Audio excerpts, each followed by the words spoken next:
Hello everyone, कैसे हैं आप सभी लोग। Welcome you all. एक बार फिर से आप लोगों का स्वागत है दोस्तों। चलिए चलिए, कैसे हैं। थोड़ा सा आज डिले हो गया क्योंकि there was some technical issue, कैमरे वगैरह का कुछ इशू हो गया था। चलो दोस्तों, शुरू करते हैं आज की क्लास। और आज का जो टॉपिक रहने वाला है वो है इकोनॉमिक डेवलपमेंट, आर्थिक विकास। राइट। तो आज का जो हमारा टॉपिक है वो है इकोनॉमिक डेवलपमेंट, आर्थिक विकास। छोटा सा टॉपिक है और आज हम इसे पूरा कंप्लीट करेंगे और इकोनॉमिक डेवलपमेंट की बात करेंगे।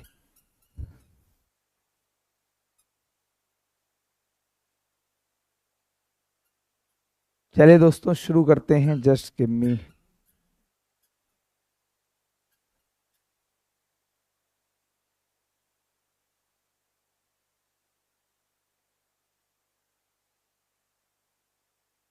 तो आज का टॉपिक है दोस्तों इकोनॉमिक डेवलपमेंट, दैट इज आर्थिक विकास।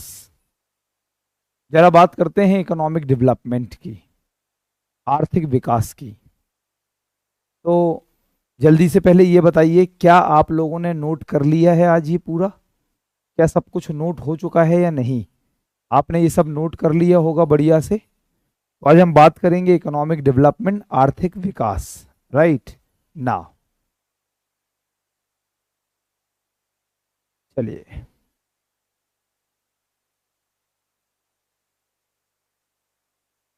दोस्तों, अगर हम बात करें इकोनॉमिक डेवलपमेंट की, आर्थिक विकास की, तो सबसे पहले आप इसे समझो, या हम आर्थिक विकास होता क्या है इस पर थोड़ा प्रकाश डालें।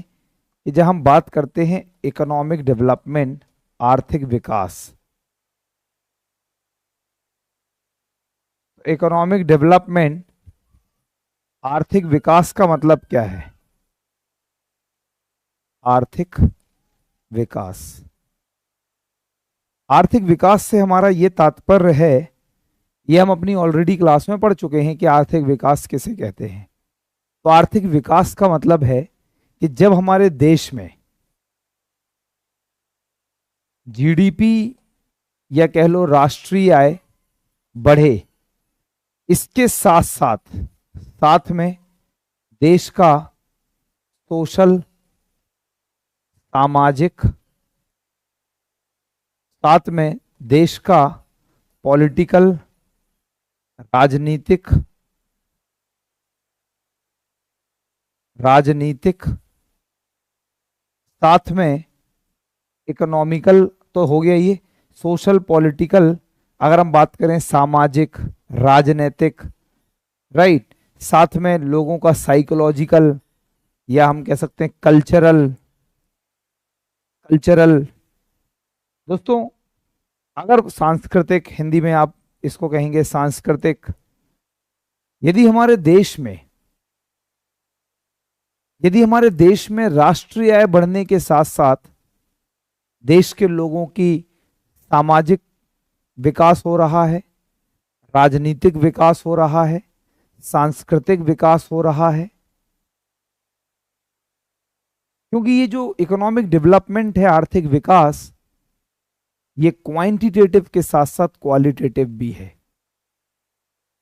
ये मात्रात्मक के साथ साथ गुणात्मक भी है। क्योंकि जब हम बात करते हैं आर्थिक विकास की, तो आर्थिक विकास में मात्रात्मक और साथ में गुणात्मक दोनों तत्वों को हम एक साथ देखते हैं, और ऐसे हम लोग कहते हैं आर्थिक विकास, इकोनॉमिक डेवलपमेंट। इकोनॉमिक डेवलपमेंट, आर्थिक विकास का मतलब है कि जब हमारे देश में लोगों का वेलबींग हो, जब हमारे देश में लोगों का वेलबींग हो, मतलब लोगों का कल्याण हो।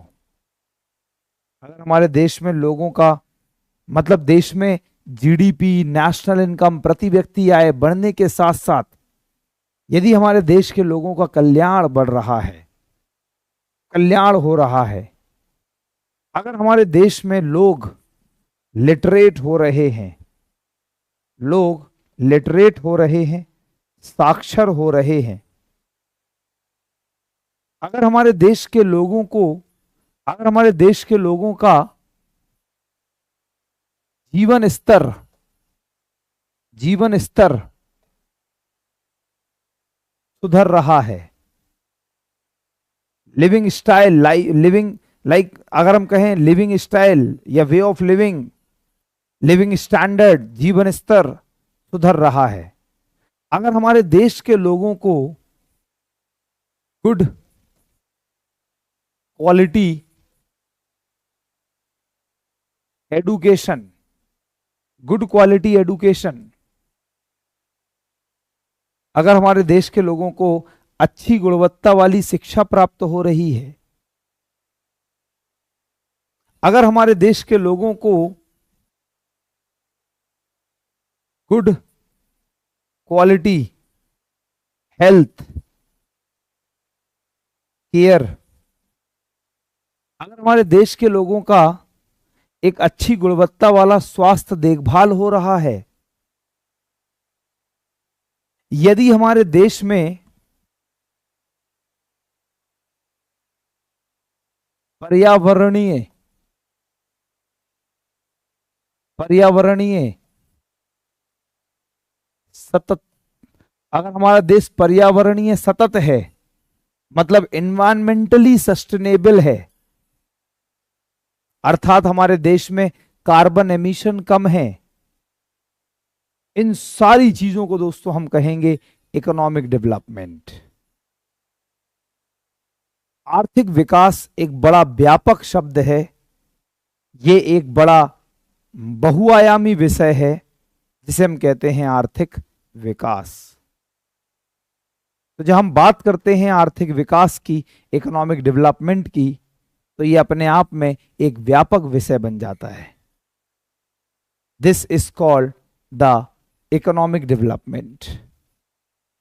अगर हम इकोनॉमिक डेवलपमेंट, आर्थिक विकास की बात करते हैं, राइट, तो दोस्तों आइए इस मुद्दे की बात करते हैं, फिर और चलेंगे आगे। और दोस्तों मैं आप लोगों को बताना चाहूंगा कि कल हमारे देश में बजट आया, और मैंने अपने देश में जो बजट आया उसे बहुत ही शानदार तरीके से YouTube चैनल पर पढ़ाया है। आप जाइए उस YouTube चैनल पर जरूर देखिए, बहुत ही बढ़िया तरीके से आप लोगों को समझाया है, तो आप प्लीज जाएं और उसे देखें, राइट। और जो मैं अपनी क्लास में बजट कराऊंगा वो मैं बजट का कॉन्सेप्ट कराऊंगा, करंट बजट नहीं कराऊंगा, क्योंकि वो 2 घंटे की क्लास मैंने पूरी की पूरी जो अंतरिम बजट है हमारा, इंटरिम बजट, उसे मैंने अच्छी तरह समझा दिया। अब मैं जो अपनी क्लास में पढ़ाऊंगा वो सिर्फ बजट का कॉन्सेप्चुअल पार्ट पढ़ाऊंगा, तो बजट आप वहां से देखेंगे, राइट नाउ। और उम्मीद करते हैं कि सबने देख लिया होगा और बढ़िया तरीके से लाइक आपका बजट का जो कॉन्सेप्ट है वो डेवलप जरूर हुआ होगा, राइट नाउ। दोस्तों अगर हम लोग बात करें तो जरा ध्यान से देखिएगा, इस विषय को समझो। यहां पर मैं समझाने का एक प्रयास करूंगा कि इकोनॉमिक ग्रोथ और इकोनॉमिक डेवलपमेंट को एक साथ जरा समझना। आर्थिक समृद्धि और आर्थिक विकास को एक साथ समझते हैं। अगर हम बात करें तो जरा देखिएगा आप इसे, यहां से शुरू करेंगे। लो इनकम, अगर मान लो हमारे देश के लोगों की कम आय है, अगर हमारे देश के लोगों की कम आय है, देश के लोगों की इनकम कम है, तो कम आय होगी तो आप इस वाले को देखो, कम आय होगी तो लोगों की कम बचत होगी, कम बचत होगी। अगर हमारे देश के लोगों की बचत कम होगी तो हमारे देश के लोगों का कम निवेश, लो इन्वेस्टमेंट, अगर इंग्लिश में नहीं दिख रहा है आपको तो लो इन्वेस्टमेंट, कम निवेश होगा। ये सब आपने अपनी कॉपी में बना लिया होगा या आपने रखा हुआ है, राइट। अगर हम बात करें कम निवेश होगा तो कम निवेश होने के कारण कम आर्थिक समृद्धि होगी, कम आर्थिक समृद्धि होगी। कम निवेश के कारण कम आर्थिक समृद्धि होगी, लो इकोनॉमिक ग्रोथ होगा। इसका मतलब है ये वाला जो फैक्टर है वो इंडिकेट कर रहा है कि हमारे देश में इकोनॉमिक ग्रोथ को जैसे हम लोग कह रहे हैं आर्थिक समृद्धि, राइट। पार्ट ऑफ दैट, आप इसे अब दूसरे फिगर को देखें। अगर मान लो हमारे देश में दिस कम इनकम है दोस्तों, अगर हमारे देश में कम आय है लोगों की, तो कम आय होने के कारण low level of education and health care. अगर लोगों की कम आय होगी तो लोगों का जो शिक्षा है, लोगों की शिक्षा के साथ साथ लोगों का जो स्वास्थ्य है का स्तर कम होगा। भाई मेरे पास अगर पैसा होगा तो मैं अपने पैसे को शिक्षा पर, अपने स्वास्थ्य पर खर्च कर पाऊंगा। लेकिन हमारे पास पैसा क्या है, बड़ा कम है। तो कम पैसा होने के कारण मैं अपने स्वास्थ्य पर, मैं अपने शिक्षा पर पैसा बहुत कम व्यय कर पाऊंगा, कम एक्सपेंडिचर हो पाएगा। अगर मान लो मैं अपने स्वास्थ्य और शिक्षा पर पैसा कम खर्च करूंगा तो हमारे देश में मानव पूंजी का स्तर कम होगा, मानव पूंजी का स्तर कम होगा। अगर हमारे देश में मानव पूंजी का स्तर कम होगा, इसका मतलब क्या हुआ कि लो रेट ऑफ ह्यूमन कैपिटल। मानव पूंजी का स्तर क्या है, तो आप याद करो, थोड़ा सा मैंने आपको बेहतरीन तरीके से समझाया है कि मानव पूंजी का मतलब है दोस्तों कि लोगों की हेल्थ, लोगों की एजुकेशन, लोगों की शिक्षा के साथ साथ लोगों की जो स्किल्स हैं, कौशल हैं। अगर हमारे देश में मानव पूंजी का कम निर्माण होगा तो इससे हमारे देश के लोगों की कम उत्पादकता होगी, कम उत्पादकता होगी, कम उत्पादकता होगी, लो प्रोडक्टिविटी होगी। जब कम उत्पादकता होगी तो इसका मतलब है हमारे देश में इकोनॉमिक डेवलपमेंट इंडिकेट करता है। दोस्तों this is called economic development and this is called economic growth. इन दोनों विषयों को हमने एक साथ समझा। आगे चलते हैं दोस्तों और बात करते हैं इसी टॉपिक में कि जो इकोनॉमिक डेवलपमेंट है, आर्थिक विकास है, इसकी विशेषताएं क्या हैं, इसके फीचर्स क्या क्या हैं। तो इकोनॉमिक डेवलपमेंट की जो विशेषताएं हैं, इकोनॉमिक डेवलपमेंट के जो फीचर्स हैं, जरा वो समझना। इकोनॉमिक डेवलपमेंट की विशेषताएं हैं कि देखिए, अगर मान लो किसी भी देश में, अगर किसी भी देश में जो वहां के लोग हैं वो पहले कृषि में एंगेज थे, फिर लोग द्वितीय क्षेत्र में गए, उसके बाद तृतीय क्षेत्र में गए, तो ऐसे हम लोग कहते हैं दोस्तों इकोनॉमिक डेवलपमेंट, आर्थिक विकास। अगर हमारे देश में जितने भी लोग हैं वो पहले प्राथमिक क्षेत्र में काम करते थे, फिर द्वितीय क्षेत्र में काम कर रहे हैं, मतलब हमारे देश में जो लोग हैं शिफ्ट हों। मैंने आपको बताया था अविकसित या अल्प विकसित, विकासशील और विकसित अर्थव्यवस्था क्या है। दोस्तों जो अल्प विकसित या अविकसित देश होते हैं, अंडर डेवलप्ड कंट्रीज, वहां पर ज्यादा लोग एग्रीकल्चर में होते हैं और इंडस्ट्रीज और उद्योग, इंडस्ट्रीज और सेवा क्षेत्र में कम होते हैं।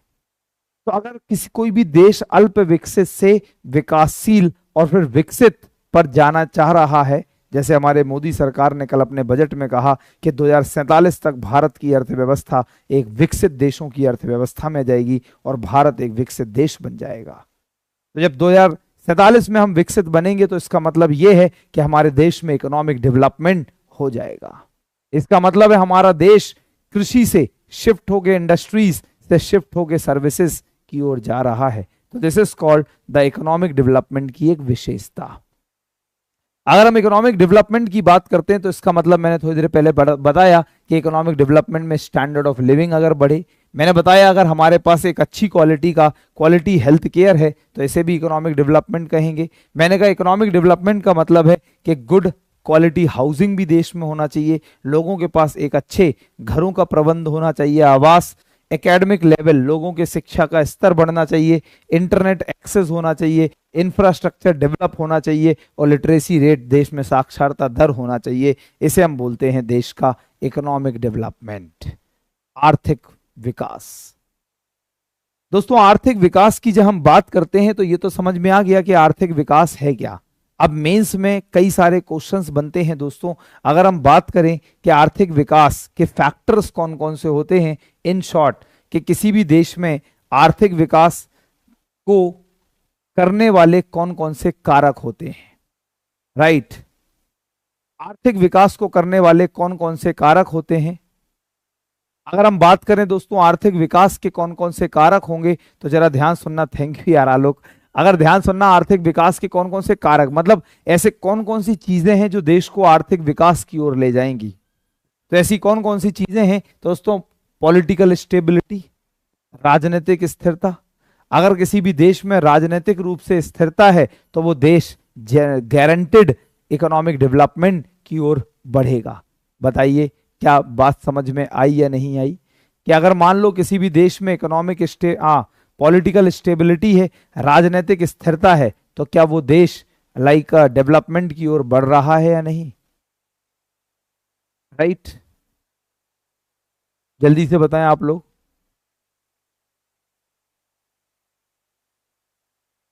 और ये भी बताएं कछु समझ में आ रहा हो कि नहीं आ रहा हो।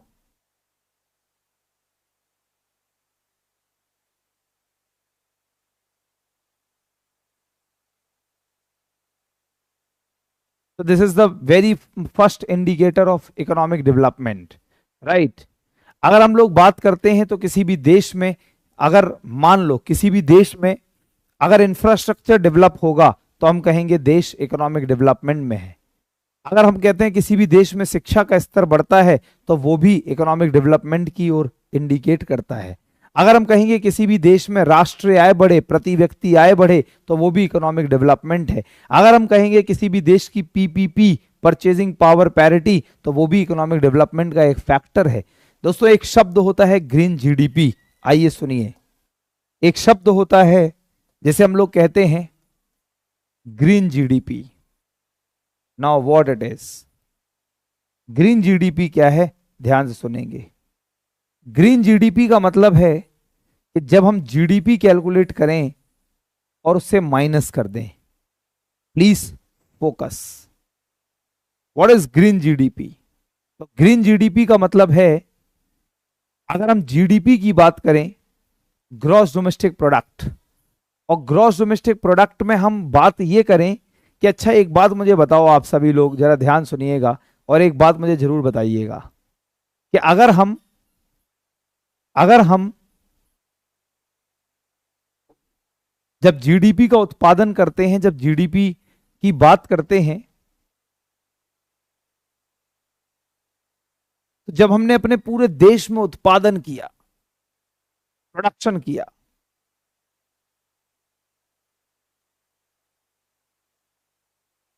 तो उस प्रोडक्शन से, उस उत्पादन से, उस उत्पादन से क्या हमारे देश में कुछ ना कुछ एनवायरमेंटल डिग्रेडेशन, पर्यावरणीय क्षरण होगा या नहीं होगा।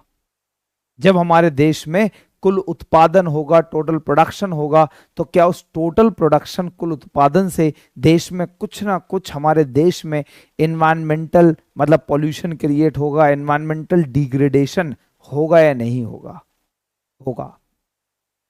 तो अगर हम लोग ग्रीन जीडीपी से पर्यावरणीय क्षरण को माइनस कर दें, मतलब अगर हम अपने देश में इन्वायरमेंटल डिग्रेडेशन, दोस्तों डिग्रेडेशन, इन्वायरमेंटल डिग्रेडेशन, जितना भी हमारे देश में डिग्रेडेशन, जितना भी हमारे देश में जीडीपी उत्पादन हुआ, और जीडीपी से माइनस कर दें हम कि उस जीडीपी उत्पादन होने से, उस जीडीपी उत्पादन होने से जो पर्यावरण क्षरण हो रहा है देश में, अगर उसे हम माइनस कर दें तो हमारे देश का निकल के आता है ग्रीन जीडीपी। और ये ग्रीन जीडीपी का कॉन्सेप्ट दिया, it was given by SNA, system of national account, जो हमने सिस्टम ऑफ नेशनल अकाउंट याद करो, बात करी थी कि यूनाइटेड नेशन के द्वारा 2008 के एसएनए 2008 हैं जो भारत ने 2015 में अपनाए। अगर हम बात करते हैं दोस्तों व्हाट इज ग्रीन जीडीपी, तो ग्रीन जीडीपी का मतलब है कि जो भी देश में जीडीपी निकल के आया उससे माइनस कर दें जो भी देश में पर्यावरण को लॉस हुआ है, पर्यावरण को नुकसान हुआ है, that is called green GDP. एक घर के लिए टर्म लिख लीजिए आप लोग, पोटेंशियल जीडीपी। यह आपके घर के लिए टर्म है, अचानक से दिमाग में आया, आप लिख लो। मेंस में क्वेश्चन आया था 2020 या 2021 के यूपीएससी के मेंस का क्वेश्चन था। तो लिख लीजिए पोटेंशियल जीडीपी और ये आप पढ़ेंगे। तो अगर हम बात कर रहे थे ऐसे कौन कौन से फैक्टर्स हैं जो हमारे देश में इकोनॉमिक डेवलपमेंट को बताएंगे, तो ऐसे राजनीतिक स्थिरता अगर देश में है, अगर हमारे देश में इन्फ्लेशन रेट कंट्रोल्ड है, अगर हमारे देश में रोजगार का स्तर कम हो रहा है, गरीबी का स्तर कम हो रहा है, क्षेत्रीय असमानता कम है, अगर हमारे देश में ग्रामीण शहरी विभाजन, रूरल अर्बन डिवाइड, मतलब ग्रामीण शहरी क्षेत्र में जो अंतर हैं वो कम है, तो हम कहेंगे हमारे देश में इंफ्रास्ट्रक्चर डेवलप हो रहा है, हमारे देश में पोर्ट्स, एयरपोर्ट्स सब दोस्तों मल्टीनेशनल लेवल के हैं। This is called the economic development, इसे हम कहेंगे आर्थिक विकास, राइट। अब सबसे अच्छी बात क्या है कि आर्थिक विकास के मेजरमेंट के लिए हम क्या क्या यूज करते हैं, तो देखिए methods of measuring economic development, आर्थिक विकास के मापन की विधियां, methods of measuring economic development. Now we are going to talk आर्थिक विकास के मापन की विधियां, methods of measuring economic development. कि अगर हमारे देश में हमें इकोनॉमिक डेवलपमेंट को मेजर करना है तो हम इसे कैसे मापेंगे, कैसे मापेंगे, राइट। आखिर किसी भी देश में, अगर हम अपने देश की ही बात करें, अगर हमें अपने देश में इकोनॉमिक डेवलपमेंट का मापन करना है तो हम कैसे मापेंगे? भैया आपस में बातें ना करो यार, हैं। वो कोई कह रहा है कि नेहा हमें भी पैसा चाहिए, कह रहे हैं आओ मेरे पास 5G है, ले लो हॉटस्पॉट। अनुज ड्रैगन कह रहे हैं। आलोक कह रहे हैं अनुज आईफोन है क्या? भैया क्या चाहते तुम लोग, क्या चाहते? दोस्तों अगर हम बात करें तो हमारे देश में सबसे पहली बात ये कि हमारे देश में नहीं, सॉरी, हमारे देश में, फिर मैं, तुम लोग अगर मुझे डिस्टर्ब करोगे तो मैं ऐसे ही डिस्टर्ब हो जाऊंगा, इसलिए जरा अगर ईमानदारी से पढ़ना है तो बढ़िया से पढ़ो। अगर हम बात करें तो एक ह्यूमन डेवलपमेंट रिपोर्ट आती है, एक ह्यूमन डेवलपमेंट रिपोर्ट।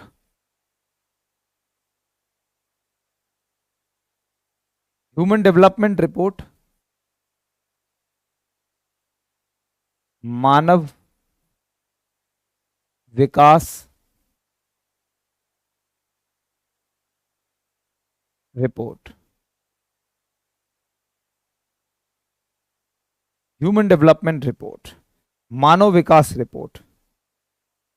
ये रिपोर्ट जो है वो यूएनडीपी बनाता है, यूनाइटेड नेशन डेवलपमेंट प्रोग्राम, संयुक्त राष्ट्र विकास कार्यक्रम। और इसके अंतर्गत यूएनडीपी तमाम सारी रिपोर्ट्स निकालता है, जैसे ह्यूमन डेवलपमेंट इंडेक्स, मानव विकास सूचकांक, ह्यूमन डेवलपमेंट इंडेक्स, मानव विकास सूचकांक, राइट। देखो प्रियंका भारती कह रही है okay Seema ji thank you, ऊपर सीमा जी ने भी कुछ कहा होगा, राइट। प्रियंका सर पीडीएफ वाला पढ़ा रहे हैं, लिखना नहीं है, कर लो आपस में बातें कर लो, है ना। कल्याण तुम्हारा संभव है, नहीं मानो बेटा, करो। जिसने बाप की नहीं मानी तो वो आपकी कैसे मानेगा, सीधी सी बात है, राइट। दोस्तों जरा ध्यान से सुनिएगा। तो अगर हम बात करें तो इसके अंतर्गत जो एक ह्यूमन डेवलपमेंट रिपोर्ट है, मानव विकास रिपोर्ट जो है वो जो यूएनडीपी बनाता है, इसके अंतर्गत तमाम सारे सूचकांक आते हैं और ये सब चीजें आपने लिख रखी हैं और ये सब चीजें आप बहुत अच्छे से जानते भी हैं। सर आज मेरा फाइनेंशियल मैनेजमेंट का एग्जाम था, आपने जो पढ़ाया वो सब आया था, मेरे सारे क्वेश्चन सॉल्व हो गए। देख लो दोस्तों क्या चाहिए। दोस्तों यूएनडीपी एक मानव विकास रिपोर्ट बनाता है और इस रिपोर्ट के अंतर्गत बहुत सारे सूचकांक आते हैं, बहुत सारे सूचकांक आते हैं। जैसे इसके अंदर आता है मानव विकास सूचकांक, ह्यूमन डेवलपमेंट इंडेक्स। इसी के अंदर एक आता है planetary pressure human development index. इसके अंदर आता है ग्रहों का दबाव मानव विकास सूचकांक, planetary pressure human development index. इसी के अंतर्गत आता है दोस्तों जेंडर डेवलपमेंट इंडेक्स, लिंग विकास सूचकांक। इसी के अंतर्गत आता है दोस्तों जेंडर एम्पावरमेंट मेजर्स, लिंग सशक्तिकरण मापन। इसी के अंदर आता है जेंडर इनइक्वालिटी इंडेक्स। इसी के अंदर आता है inequality adjusted gender development index, gender inequality index, लिंग असमानता सूचकांक। और इसी के अंदर आता है लिंग inequality adjusted human development index. एक और है दोस्तों inequality adjusted human development index, असमानता समायोजित मानव विकास सूचकांक। अगर हम ध्यान से देखें दोस्तों तो इतने सारे सूचकांक सिर्फ एक रिपोर्ट में आते हैं और इस रिपोर्ट के जरिए पूरे विश्व में मानव विकास या पूरे विश्व में आर्थिक विकास का मापन किया जाता है। तो आर्थिक विकास का मापन करने के लिए एक तो हमारे पास ये तरीके हैं, इनके अलावा भी आर्थिक विकास को मापने के कुछ और तरीके भी हैं। जैसे इनके अलावा जो आर्थिक विकास को मापने के तरीके हैं वो है एक मल्टी डायमेंशनल पॉवर्टी इंडेक्स, बहुआयामी गरीबी सूचकांक। इसी में आता है एक और है physical quality of life index, physical quality of life index, भौतिक गुणवत्ता जीवन सूचकांक। इसी के अंदर आता है ग्रॉस नेशनल हैप्पीनेस इंडेक्स। इसी के अंदर अब एक रिपोर्ट आने लगी है जिसका नाम है gross national happiness report, world happiness report. दोस्तों आज के हम इस सेशन में तमाम सारी बातें करने वाले हैं दोस्तों, और आप लोग एंजॉय करेंगे ये सब चीजें। बस थोड़ा सा पेशेंस रखो और थोड़ी सी यार कम बातें करो आप लोग आपस में, राइट। इसी में हम बात कर लेंगे वर्ल्ड हैप्पीनेस रिपोर्ट की। वर्ल्ड हैप्पीनेस रिपोर्ट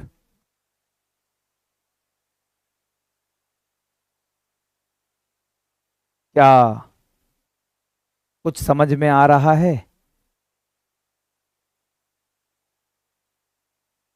कुछ समझ में आ रहा है, राइट। तो दोस्तों ये ध्यान से देखिए, तो मानव विकास आर्थिक विकास को मापने के लिए एक तो मानव विकास रिपोर्ट है और उसमें जो सबसे मेन है वो अपन एचडीआई पढ़ते हैं, ह्यूमन डेवलपमेंट इंडेक्स है। बाकी इतनी सारी हैं तो ये सूचकांक हो गए। इसके अलावा भी कुछ ये तो यूएनडीपी बनाता है। इनके साथ साथ हम इनसे भी जैसे हमने कहा बहुआयामी गरीबी सूचकांक, हमने कहा physical quality of life index, हमने कहा सकल राष्ट्रीय खुशहाल सूचकांक, हमने कहा वर्ल्ड हैप्पीनेस रिपोर्ट। इनके जरिए भी हम किसी भी देश में हम देख सकते हैं वर्ल्ड हैप्पीनेस रिपोर्ट। तो हम लोग इनके द्वारा वैश्विक खुशहाली रिपोर्ट, तो इनके द्वारा हम देख सकते हैं पूरे विश्व में इकोनॉमिक डेवलपमेंट कैसा है और किसी भी देश का आर्थिक विकास किस प्रकार है, राइट।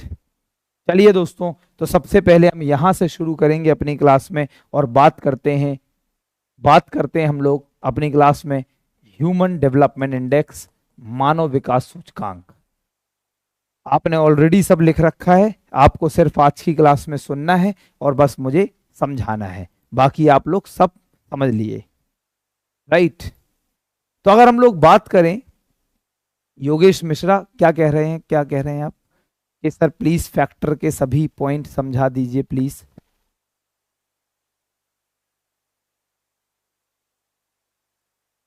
योगेश मिश्रा क्या कह रहे हैं आप, क्या मतलब समझा नहीं, थोड़ा कमेंट अच्छे से करें।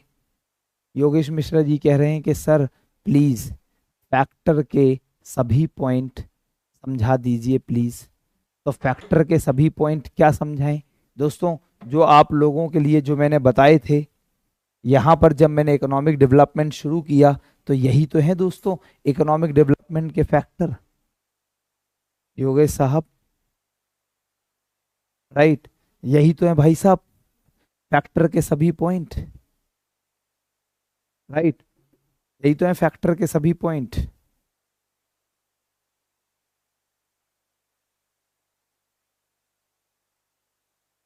ना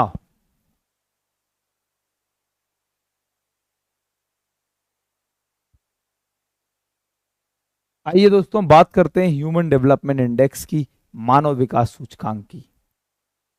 मानव विकास सूचकांक में तो गए क्या योगेश, अब तुम जवाब नहीं दे रहे। मानव विकास सूचकांक में सबसे पहली बात जरा ध्यान से समझिएगा, अगर हम बात करते हैं मानव विकास सूचकांक की तो जरा ध्यान देंगे और जरा ध्यान से समझेंगे। सबसे पहली बात, मानव विकास सूचकांक में आप लोगों को क्या पता होनी चाहिए। मानव विकास सूचकांक में जैसे जो मैं मेन मेन पॉइंट लिखूंगा बस वो आपको पता होने चाहिए। ये किसके द्वारा बनाया जाता है, यूनाइटेड नेशन डेवलपमेंट प्रोग्राम, संयुक्त राष्ट्र विकास कार्यक्रम, राइट। दोस्तों सबसे पहली बार जो मानव विकास सूचकांक है इसकी बात करी थी किसने, तो इस मानव विकास सूचकांक की बात हुई दोस्तों 1990 में। एक इंडिया के बहुत महान इकोनॉमिस्ट हैं जिन्हें हम कहते हैं अमर्त्य सेन, अमर्त्य सेन, और एक पाकिस्तान के इकोनॉमिस्ट हैं जिनका नाम है महबूब उल हक, महबूब उल हक। दोस्तों अगर हम बात करें तो हिंदुस्तान के इकोनॉमिस्ट अमर्त्य सेन और पाकिस्तान के इकोनॉमिस्ट महबूब उल हक, इन दोनों ने दोस्तों बात करी हमारे देश में, इन दोनों ने बात करी कि मानव विकास सूचकांक होना चाहिए, और इसी के कॉन्सेप्ट को 1990 में यूएन ने अडॉप्ट किया, यूनाइटेड नेशन डेवलपमेंट प्रोग्राम ने अडॉप्ट किया और संयुक्त राष्ट्र विकास कार्यक्रम के द्वारा इस रिपोर्ट को जारी करना शुरू कर दिया। अगर हम बात करते हैं ये रिपोर्ट जो है, इस रिपोर्ट में जरा समझिए, अगर हम बात करते हैं इस रिपोर्ट के अंदर, तो इस रिपोर्ट में सबसे पहली बात आप लोगों को क्या पता होना चाहिए कि इस रिपोर्ट के, देखो दो चीजें आप समझो, हर रिपोर्ट में जितनी भी रिपोर्टें हैं, जितने भी सूचकांक हैं, इनमें कुछ ना कुछ होते हैं डायमेंशंस, समझना, आयाम। आज इसे सीख लो तो हमेशा रिपोर्ट आसानी से पढ़ने लगोगे आप लोग। आयाम, और कुछ ना कुछ होते हैं इसके अंतर्गत इंडिकेटर्स, इंडिकेटर्स, इंडिकेटर्स जिसे हम लोग कहते हैं सांकेतक, सांकेतक। दोस्तों ये हैं, कुछ ना कुछ होते हैं डायमेंशंस और कुछ ना कुछ होते हैं इंडिकेटर्स, कुछ ना कुछ होते हैं सांकेतक। अगर हम मानव विकास सूचकांक की बात करें, ह्यूमन डेवलपमेंट इंडेक्स की बात करें, तो ह्यूमन डेवलपमेंट इंडेक्स में जो डायमेंशंस हैं, इसमें 3 डायमेंशंस हैं और इसमें 4 सांकेतक हैं। आइए बात करते हैं। अगर हम ह्यूमन डेवलपमेंट इंडेक्स के बारे में बात करें तो एचडीआई किस किस चीज को कैलकुलेट करती है, तो ह्यूमन डेवलपमेंट इंडेक्स जो मानव विकास सूचकांक है उसमें हम किन किन चीजों को देखते हैं। तो इसमें सबसे पहले हम देखते हैं इसके डायमेंशंस में कि हमारे देश में हेल्थ कैसा है, हेल्थ का डायमेंशन है एक, कि हमारे देश में स्वास्थ्य है, लोगों का किस प्रकार है। दूसरा डायमेंशन है, इसमें देखते हैं कि हमारे देश के लोगों की एडुकेशन, देश के लोगों की शिक्षा कैसी है, एडुकेशन। दोस्तों इसी में हम तीसरी चीज भी देखते हैं, और जैसे हमने कहा कि हमारे देश के लोगों का स्टैंडर्ड ऑफ लिविंग, जीवन स्तर, स्टैंडर्ड ऑफ लिविंग, जीवन स्तर। दोस्तों ये ह्यूमन डेवलपमेंट इंडेक्स के 3 डायमेंशंस हैं। जीवन स्तर, ह्यूमन डेवलपमेंट इंडेक्स के ये 3 डायमेंशंस हैं, स्वास्थ्य, शिक्षा, जीवन स्तर। अगर हम बात करें इन 3 डायमेंशंस में, ये 3 डायमेंशंस हो गए, आयाम। इन 3 आयामों में कुछ इंडिकेटर्स हैं, कुछ हमारे लाइक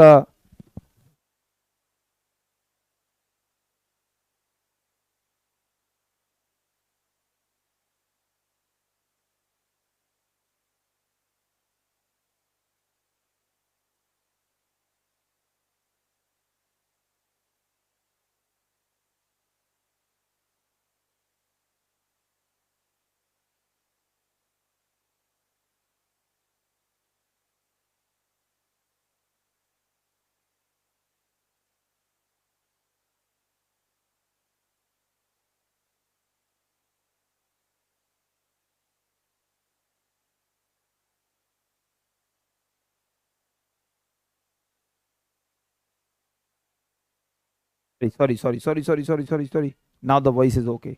मैंने कहा बहुत बहुत बहुत बहुत बहुत इंपॉर्टेंट टॉपिक है ये, वही मैंने जो बोला वो रिपीट कर रहा भैया, अब आवाज सही है। मैंने कहा बहुत बहुत बहुत इंपॉर्टेंट टॉपिक है ये, और बहुत एग्जाम्स में मैंने ये क्वेश्चन देखा है, इसलिए आप एचडीआई को अच्छी तरह समझिए। अगर आप सच में कॉम्पिटिटिव स्टूडेंट हैं और आप एचडीआई नहीं समझ रहे हैं और एचडीआई आपको नहीं आता, तो इसका मतलब या तो आपके टीचर ने कोई कमी करी है या आपने कुछ कमी करी है, राइट नाउ। वे ज्यादा धुआं निकल रहा है, यहाँ रख लेते हैं। तो दोस्तों जरा ध्यान से देखिए, तो अगर हम बात करें तो इसमें 3 इंडिकेटर्स हैं, एक डायमेंशंस हैं, आयाम है, स्वास्थ्य, शिक्षा और जीवन स्तर। अगर हम बात करें कि दोस्तों स्वास्थ्य, हेल्थ, तो हेल्थ को कैसे देखा जाता है, स्वास्थ्य कैसे देखेंगे, तो स्वास्थ्य देखते हैं लाइफ एक्सपेक्टेंसी एट बर्थ, जन्म के समय, जन्म के समय जीवन प्रत्याशा, जन्म के समय जीवन प्रत्याशा, this is called life expectancy at birth. अब आप इसे समझो, लाइफ एक्सपेक्टेंसी एट बर्थ क्या है वो समझो। लाइफ एक्सपेक्टेंसी एट बर्थ किसे कहते हैं, जीवन प्रत्याशा किसे कहते हैं। दोस्तों जीवन प्रत्याशा का मतलब है, लाइफ एक्सपेक्टेंसी एट बर्थ का मतलब है कि किसी भी देश में जब किसी एक बच्चे का जन्म होता है, जब किसी भी देश में किसी भी एक बच्चे का जन्म होता है, तो वो बच्चा कितने साल तक अनुमानित जिएगा, कितने साल तक वो इस धरती पर रहेगा, तो वो इस देश की क्या कहलाएगी, life expectancy at the time of birth. Life expectancy at the time of birth, जन्म के समय जीवन प्रत्याशा। इसी तरीके से अगर हम दोस्तों आगे बात करते हैं, तो आगे एडुकेशन, शिक्षा, शिक्षा में 2 इंडिकेटर्स हैं। देखो ये हो गया एक डायमेंशन और इसका ये इंडिकेटर। शिक्षा के अंदर 2 इंडिकेटर्स हैं दोस्तों, और शिक्षा के 2 इंडिकेटर्स कौन से हैं तो वो देखना। शिक्षा के अंदर एक इंडिकेटर है जैसे हम लोग बोलते हैं mean year of schooling, mean year of schooling. दोस्तों स्कूल की औसत, औसत आयु, मीन ईयर ऑफ स्कूलिंग, या स्कूल की औसत वर्ष, आयु नहीं, स्कूल की औसत वर्ष क्या है अभी बताते हैं। दूसरा है दोस्तों एक्सपेक्टेड ईयर ऑफ स्कूलिंग, दूसरा है expected year of schooling. Expected year of schooling क्या होता है? स्कूल के अनुमानित वर्ष, स्कूल के अनुमानित वर्ष, स्कूल के अनुमानित वर्ष।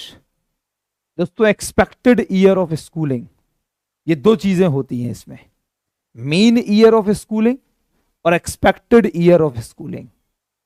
अब आखिर ये क्या है कि मीन ईयर ऑफ स्कूलिंग और एक्सपेक्टेड ईयर ऑफ स्कूलिंग? अगर हम बात करें दोस्तों, जरा ध्यान से समझो इसे, कि मीन ईयर ऑफ स्कूलिंग क्या है। ध्यान सुनना, मीन ईयर ऑफ स्कूलिंग का मतलब है स्कूल के औसत वर्ष या औसत आयु। इसका मतलब होता है कि यदि कोई, इसका मतलब होता है कि हमारे देश में जितने भी बच्चों ने स्कूल में एडमिशन लिया, राइट, तो उनमें से एवरेज बच्चे जो हैं वो कितने साल तक स्कूल में रहे। This is called mean year of schooling. Expected year of schooling का मतलब है कि मान लो हमारे देश में कोई भी बच्चा स्कूल जा रहा है, 6 साल हो गए, अब 6 साल में आप जाओगे फर्स्ट क्लास में। हमारे देश में कोई भी बच्चा स्कूल में जा रहा है, तो स्कूल में जाने के बाद वो कब तक रहेगा। और यहां ट्विस्ट है थोड़ा सा, क्योंकि दोस्तों थोड़ा सा ट्विस्ट है और आप लोगों को बहुत आनंद आएगा, और गारंटी से कह रहे हैं दोस्तों, चाहे ऑनलाइन हो चाहे ऑफलाइन, हिंदुस्तान की बहुत लिमिटेड क्लासरूम में ये बताया जाता होगा जो मैं आप लोगों को बताने जा रहा हूं। दोस्तों अगर ये जो यहाँ पे स्कूल स्कूल जो हम कर रहे हैं, तो यहाँ पे स्कूल स्कूल का मतलब सिर्फ वो वाला स्कूल नहीं है कि जो तुम सोच रहे 10वीं 12वीं तक जो होता होगा ना। यहां जो स्कूल स्कूल कर रहे हैं ये वो वाला स्कूल है मेरे प्यारे साथियों। इसमें स्कूल हो गया, ग्रेजुएशन, पोस्ट ग्रेजुएशन, मतलब इसमें आपका यूनिवर्सिटी भी शामिल है दोस्तों। क्योंकि पूरे ये निकाल कौन रहा है, ये निकाल रहा है UNDP, United Nation Development Programme. और दोस्तों लाइक वर्ल्ड में और बहुत सारी कंट्रीज में जो जो कॉलेज है उन्हें भी स्कूल ही बोला जाता है, राइट। दोस्तों अगर हम बात करते हैं this is what the mean year of schooling का मतलब है, यदि कोई पूरे देश में जितने ही बच्चों का एडमिशन हुआ, स्कूल में एंट्री कर ली, अब उनने एवरेज, औसत, एवरेज, मीन मतलब एवरेज, मीन हमेशा मतलब एवरेज, तो उनने औसत कितने साल तक वो स्कूल में रहेंगे, दिस इज कॉल्ड, या रहते हैं किसी देश में, mean year of schooling. Yes, total education जिसमें हायर एजुकेशन भी शामिल है। इस एक्सपेक्टेड का मतलब समझ गए, किसी बच्चे का स्कूल में एडमिशन हुआ, वो कितने साल तक शिक्षा प्राप्त करेगा। तो किसी भी देश में दोस्तों ये दो इंडिकेटर्स के जरिए शिक्षा के सूचकांक का पता चलता है। इसी तरीके से अगर हम बात करें स्टैंडर्ड ऑफ लिविंग, जीवन स्तर किससे देखते हैं, तो जीवन स्तर देखते हैं gross national income per capita, देखते हैं gross national income per capita, देखते हैं सकल राष्ट्रीय आय प्रति व्यक्ति। दोस्तों इसको देखा जाता है सकल राष्ट्रीय आय प्रति व्यक्ति, सकल राष्ट्रीय आय प्रति व्यक्ति। So this is called the जीवन स्तर। दोस्तों ये तीन डायमेंशंस के द्वारा, इन तीन डायमेंशंस के द्वारा और चार हमारे इन चार, 1 2 3 4 चार इंडिकेटर सांकेतकों के द्वारा हमारे देश का या पूरे विश्व में मानव विकास सूचकांक का पता चलता है। क्या बात समझ गए आप लोग? इतनी बात समझ गए, जल्दी से कमेंट करें दोस्तों। अब देखो एचडीआई की जो वैल्यू है, एचडीआई की जो वैल्यू है, एचडीआई वैल्यू, एचडीआई की जो वैल्यू है वो होती है 0 से लेकर 1 के बीच, 0 से लेकर 1 के बीच, राइट।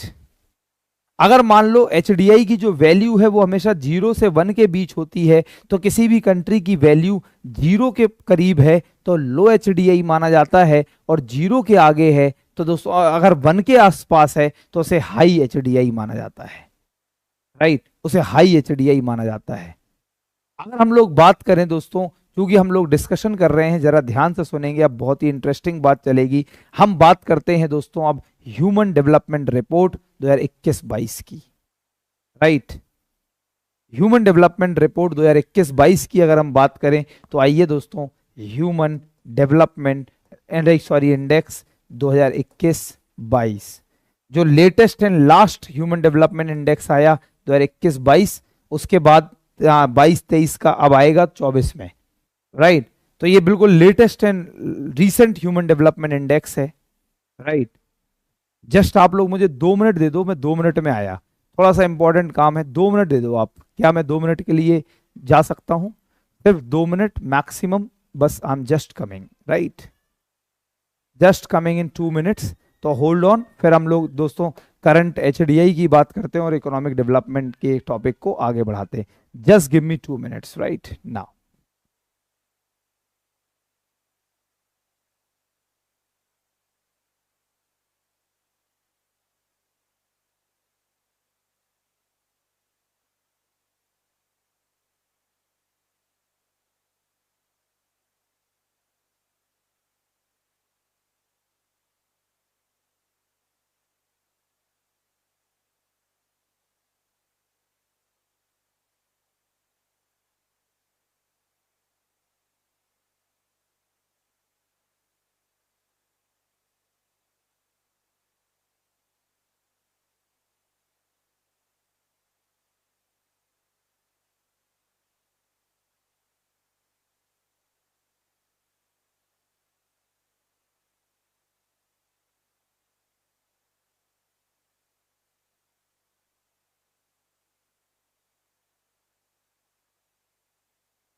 ओके दोस्तों, चलिए कंटिन्यू करते हैं।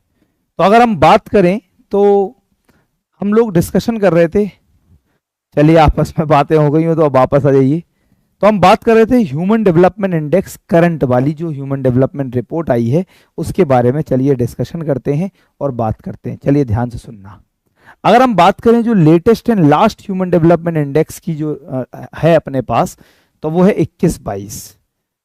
अब सबसे पहले यहाँ पे जरा सुनने वाली बात है, जब भी आप ऐसे सुने HDI 2022, इसका मतलब होगा वो 21-22 की रिपोर्ट है। दूसरी बात दोस्तों, जब वो 21-22 की रिपोर्ट होगी और उसमें जो आंकड़े होंगे वो 2021 के वर्ष के होंगे। अब जब 22-23 की रिपोर्ट आएगी तो दोस्तों उसमें 22 के आंकड़े होंगे, 23-24 में आंकड़े होंगे 23 के, राइट। देखो अगर हम इसकी बात करें तो इसके अकॉर्डिंग इंडिया की जो रैंक है, ये सब आपने लिख रखा है, बस मैं सिर्फ आपको बताने जा रहा हूं, आप बस देखते आइए। 191 कंट्रीज में इंडिया की रैंक है 132। अगर हम बात करें इससे पहले, ये बात चल रही है 2021-22, इसी में हम साथ में लिख देते हैं कि 2019-20 जो आखिरी रिपोर्ट थी, इससे पहले 19-20 की रिपोर्ट आई थी। कोविड की रिपोर्ट नहीं आई कोविड वाले ईयर में, 20-21 में सीधा 21-22 आई है। तो 2019-20 में इंडिया की रैंक थी 130। अगर हम बात करें तो मानव विकास सूचकांक में इंडिया की रैंक गिर गई है, 130 से 132 में आ गई है। दोस्तों हम लोग 132 में हैं। जरा सुनने और समझने वाली बात यह है कि बांग्लादेश इत्तू सा देश है दोस्तों। बांग्लादेश की बात करें तो बांग्लादेश की जो ह्यूमन डेवलपमेंट इंडेक्स की जो रैंक है वो है 129, मतलब इंडिया से अच्छी है। श्रीलंका दोस्तों उसकी तो हालत ही खराब है और वो 73 रैंक है उसकी। अगर हम बात करते हैं हमारे इंडिया में, इंडिया जो है वो इवन बांग्लादेश और श्रीलंका से भी पीछे है, राइट। देखो अब क्या होता है, मैंने कहा ह्यूमन डेवलपमेंट इंडेक्स में 0 से 1 तक स्कोर होता है। तो 2021-22 की रिपोर्ट की अगर हम बात करें, इसकी 21-22, तो इंडिया की जो ह्यूमन डेवलपमेंट इंडेक्स की वैल्यू है वो है 0.633 एंड ये है इसकी। और अगर हम बात करें 2000 इसके, चलो यहाँ लिखते हैं 6.33, इस समय जो वैल्यू थी 19-20 की वो थी 0.645। ये वैल्यू कैसे निकल रही है 0 से 1 के बीच, इन 3 डायमेंशंस और इन 4 इंडिकेटर्स सांकेतकों के आधार पर। ये जो 4 इंडिकेटर्स हैं इनके आधार पर ह्यूमन डेवलपमेंट इंडेक्स की वैल्यू निकल रही है, right. So this is called the human development index का वैल्यू। अब देखो, अब एक एक करके हम बहुत डिटेल में पढ़ेंगे दोस्तों, आप बिल्कुल चिंता ना करें। आप इकोनॉमी पढ़ रहे हैं, बहुत ही आनंद आएगा आपको। देखो अब हमें लाइफ एक्सपेक्टेंसी की बात करेंगे, स्कूल में औसत आयु की बात करेंगे, अपेक्षित आयु या अनुमानित अपेक्षित आयु, एक्सपेक्टेड या हम कह लें लाइक अपेक्षित या अनुमानित। दोस्तों पार्ट ऑफ दैट कि लाइक ये gross national income per capita, तो इसी में हम बात करते हैं, इसी में 21-22 में या एक एक करके हम बात करते हैं। सबसे पहले लाइफ एक्सपेक्टेंसी, जीवन प्रत्याशा। अगर हम बात करें तो हमारे देश में जो जीवन प्रत्याशा निकल के आई है, जीवन प्रत्याशा, दोस्तों जीवन प्रत्याशा मतलब लाइफ एक्सपेक्टेंसी। अगर हम बात करते हैं लाइफ एक्सपेक्टेंसी की, तो इंडिया की जो लाइफ एक्सपेक्टेंसी है वो कम हो गई है। मतलब दोस्तों क्या, वो ये कि 2019-20, देखो हम 2 रिपोर्ट को एक साथ डिस्कस करेंगे, 2019-20 और साथ में 2021-22, क्योंकि दोस्तों आपको इस तरह से अगर आपका कंपैरिजन रहेगा तो आपको पता चलेगा कि क्या था और क्या चल रहा है इस समय। तो अगर हम, और ये चीजें ऐसे लिखने में भी मदद करती हैं, तो पहले हमारा जो था वो 69.7 था, 69.7 ईयर्स। इसका मतलब क्या हुआ कि पहले 69.7, अब 67.2 ईयर्स है, 67.2 ईयर्स। इसका मतलब दोस्तों ये है कि अगर मान लो हमारे देश में किसी भी बच्चे का जन्म होता है तो मानव विकास सूचकांक के मुताबिक वो बच्चा औसतन हमारे देश में पहले 69.7 ईयर्स जीता था, अब वो 67.2 ईयर्स जिएगा। मतलब जीवन प्रत्याशा भारत की क्या हो गई है, कम। और तो और दोस्तों इसमें इतना ही नहीं, इसमें आप लोगों के लिए एक बढ़िया बात यह है कि ये तो हो गई हमारे इंडिया की, जहां इंडिया की दोस्तों 67.2 और 69.7 थी, वहीं पर अगर हम पूरे विश्व की एक औसतन मानव विकास सूचकांक देखें, अगर हम विश्व का एक औसतन मानव विकास सूचकांक देखें तो पहले जो 2019 में पूरे विश्व में था 72.8। एवरेज का मतलब जब हमने सारे कंट्रीज का एक एवरेज निकाला औसत, तो विश्व का था 72.8 और जो विश्व में भी थोड़ी गिरावट देखी गई है और वो आ गया है 71.4। तो हमारे इंडिया का इस समय जीवन प्रत्याशा है 67.2 ईयर्स और पूरे विश्व का है 71.4 ईयर्स। इसी तरह से अब हम बात करेंगे एडुकेशन की, शिक्षा। अब हम अगर शिक्षा की बात करते हैं तो शिक्षा के अंदर हम दो चीजें देखते हैं।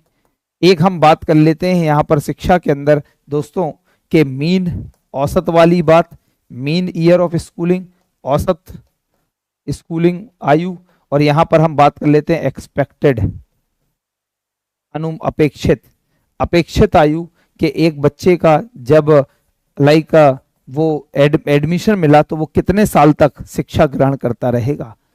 तो अगर हम बात करते हैं हमारे हिंदुस्तान में जो एक्सपेक्टेड ईयर ऑफ स्कूलिंग है, एक्सपेक्टेड ईयर ऑफ स्कूलिंग है, वो हो गई है, कम हो गई है 11.9 ईयर्स, और वहीं जो इससे पहले थी वो थी 12.2 ईयर्स।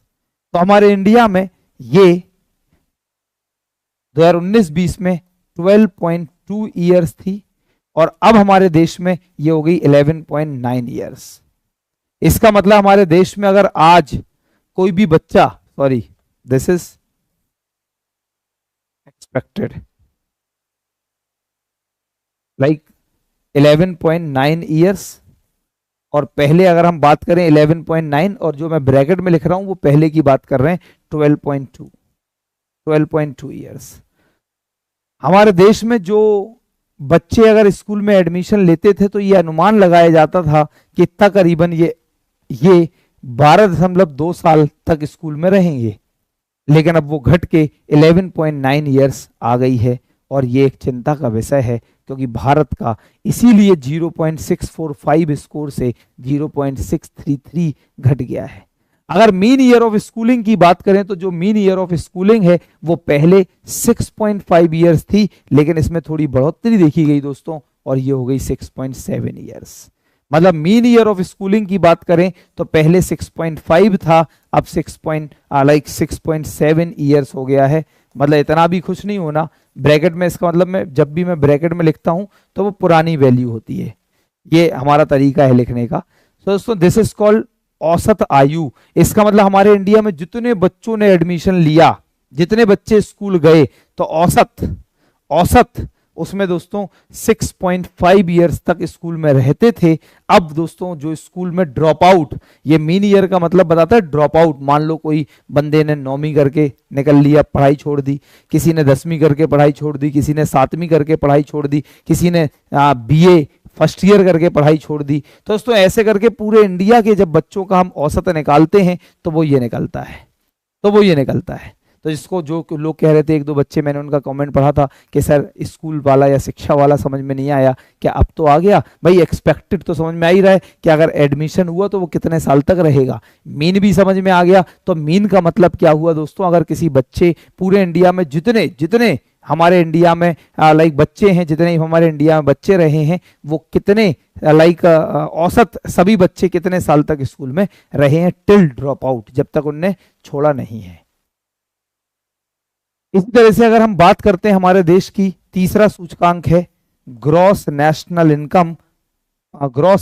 इनकम पर कैपिटा, प्रति व्यक्ति सकल राष्ट्रीय आय।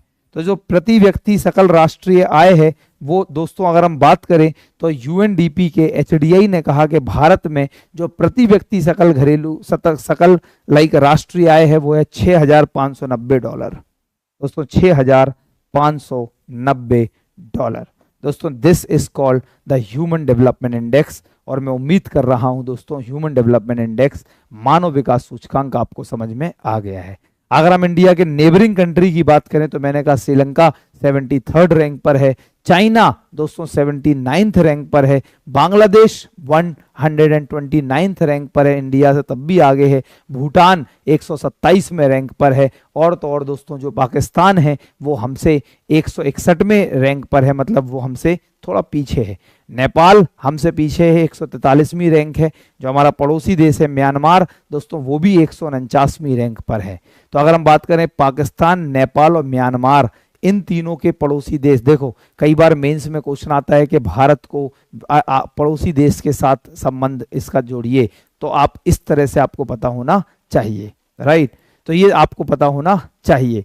तो अगर हमने इसलिए बात करी इन पड़ोसी देशों की, इसके साथ साथ अगर हम बात करते हैं दोस्तों जो हमारे मानव विकास सूचकांक है उसका जो सबसे बढ़िया परफॉर्मर रहा है वो है स्विट्जरलैंड।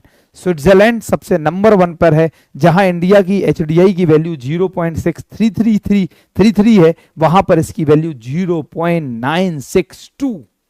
सोच के देखो, वहां लोगों का चाहे लाइफ एक्सपेक्टेंसी हो, जीवन प्रत्याशा, चाहे शिक्षा हो या जीवन स्तर हो, क्या गजब का होगा। दूसरे नंबर पर नॉर्वे है, तीसरे नंबर पर आइसलैंड है, चौथे नंबर पर डेनमार्क, पांचवें नंबर पर स्वीडन। आपको कभी कभी ऐसे आ जाते हैं कि आरोही या अवरोही, इंक्रीजिंग और डिक्रीजिंग ऑर्डर में लगाइए।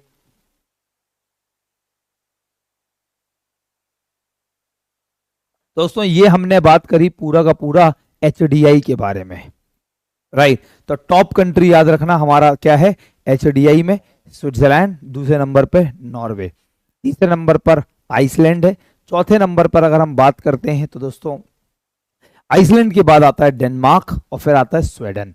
तो एटलीस्ट आपको 5 कंट्री पता होने चाहिए। दोस्तों ये हो गया हमारे क्या एचडीआई की वैल्यू, और मैं उम्मीद करता हूं पूरा का पूरा एचडीआई का कॉन्सेप्ट आपको समझ में आ गया होगा। ईमानदारी से बताएं एचडीआई समझ में आया या नहीं, सो दैट मैं नेक्स्ट इंडेक्स की ओर चलूंगा, planetary pressure human development index.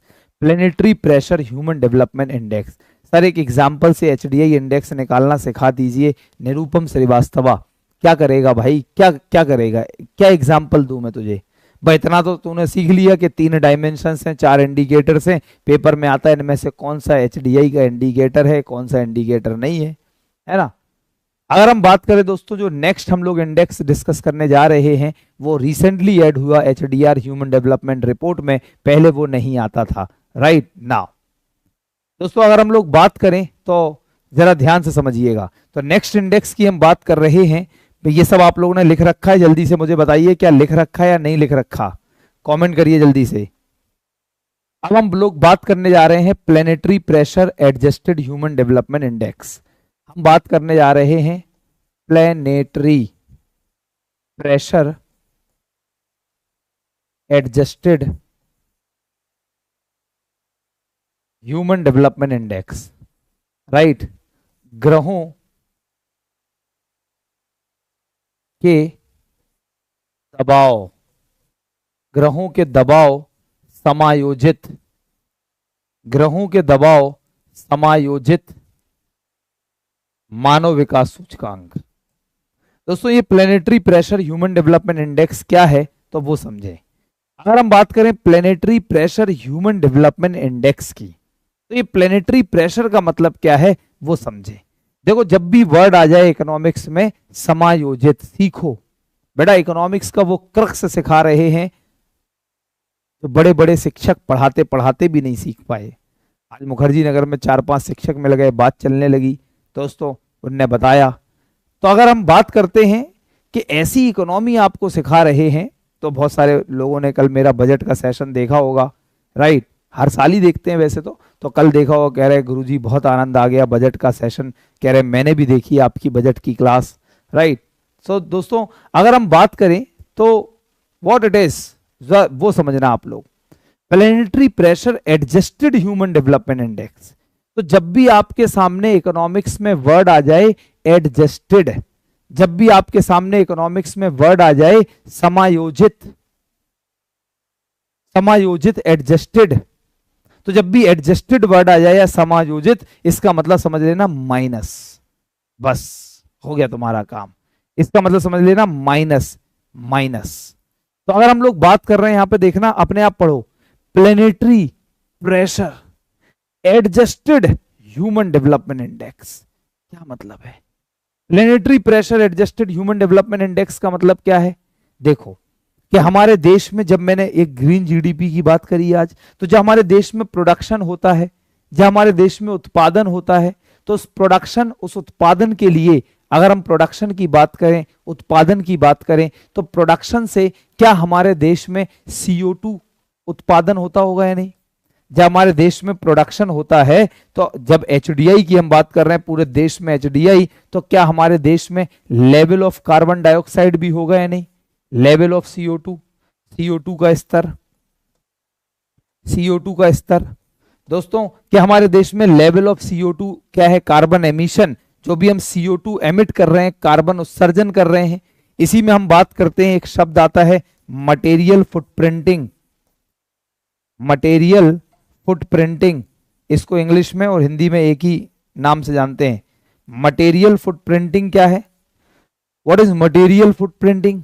Material footprinting का मतलब है दोस्तों, जैसे हम लोग क्या करते हैं, हम लोग दोस्तों लाइक फॉसिल फ्यूल का एक्सट्रैक्शन कर रहे हैं, फॉसिल फ्यूल का एक्सट्रैक्शन कर रहे हैं, तो दोस्तों मटेरियल फुटप्रिंटिंग का मतलब है कि हम कितना फॉसिल फ्यूल निकाल रहे हैं। This is called material footprinting here. Now क्या दोस्तों, क्या तुम लोगों में से किस किस ने मेरी बजट की वीडियो देखी? जल्दी से बताइए, किस किस ने मेरी बजट की वीडियो देखी? जल्दी से कमेंट करिए दोस्तों।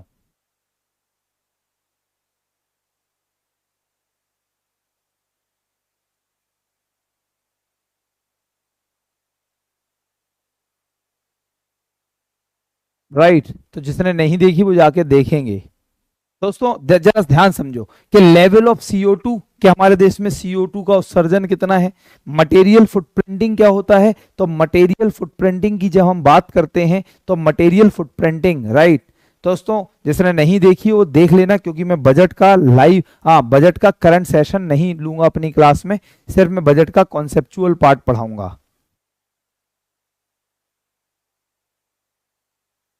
आज देख लेना। ओके एवरीवन, अगर हम बात करते हैं मटेरियल फुटप्रिंटिंग की, so what it is, material footprinting से मेरा क्या मतलब है? तो मटेरियल फुटप्रिंटिंग से मेरा ये मतलब है कि हमारे देश में, जरा ध्यान सुनेंगे सारे लोग, तो मटेरियल फुटप्रिंटिंग का मतलब है कि हमारे देश में, इसी को हम कह सकते हैं ऐसे हिंदी में कि भौतिक पदचिन्ह।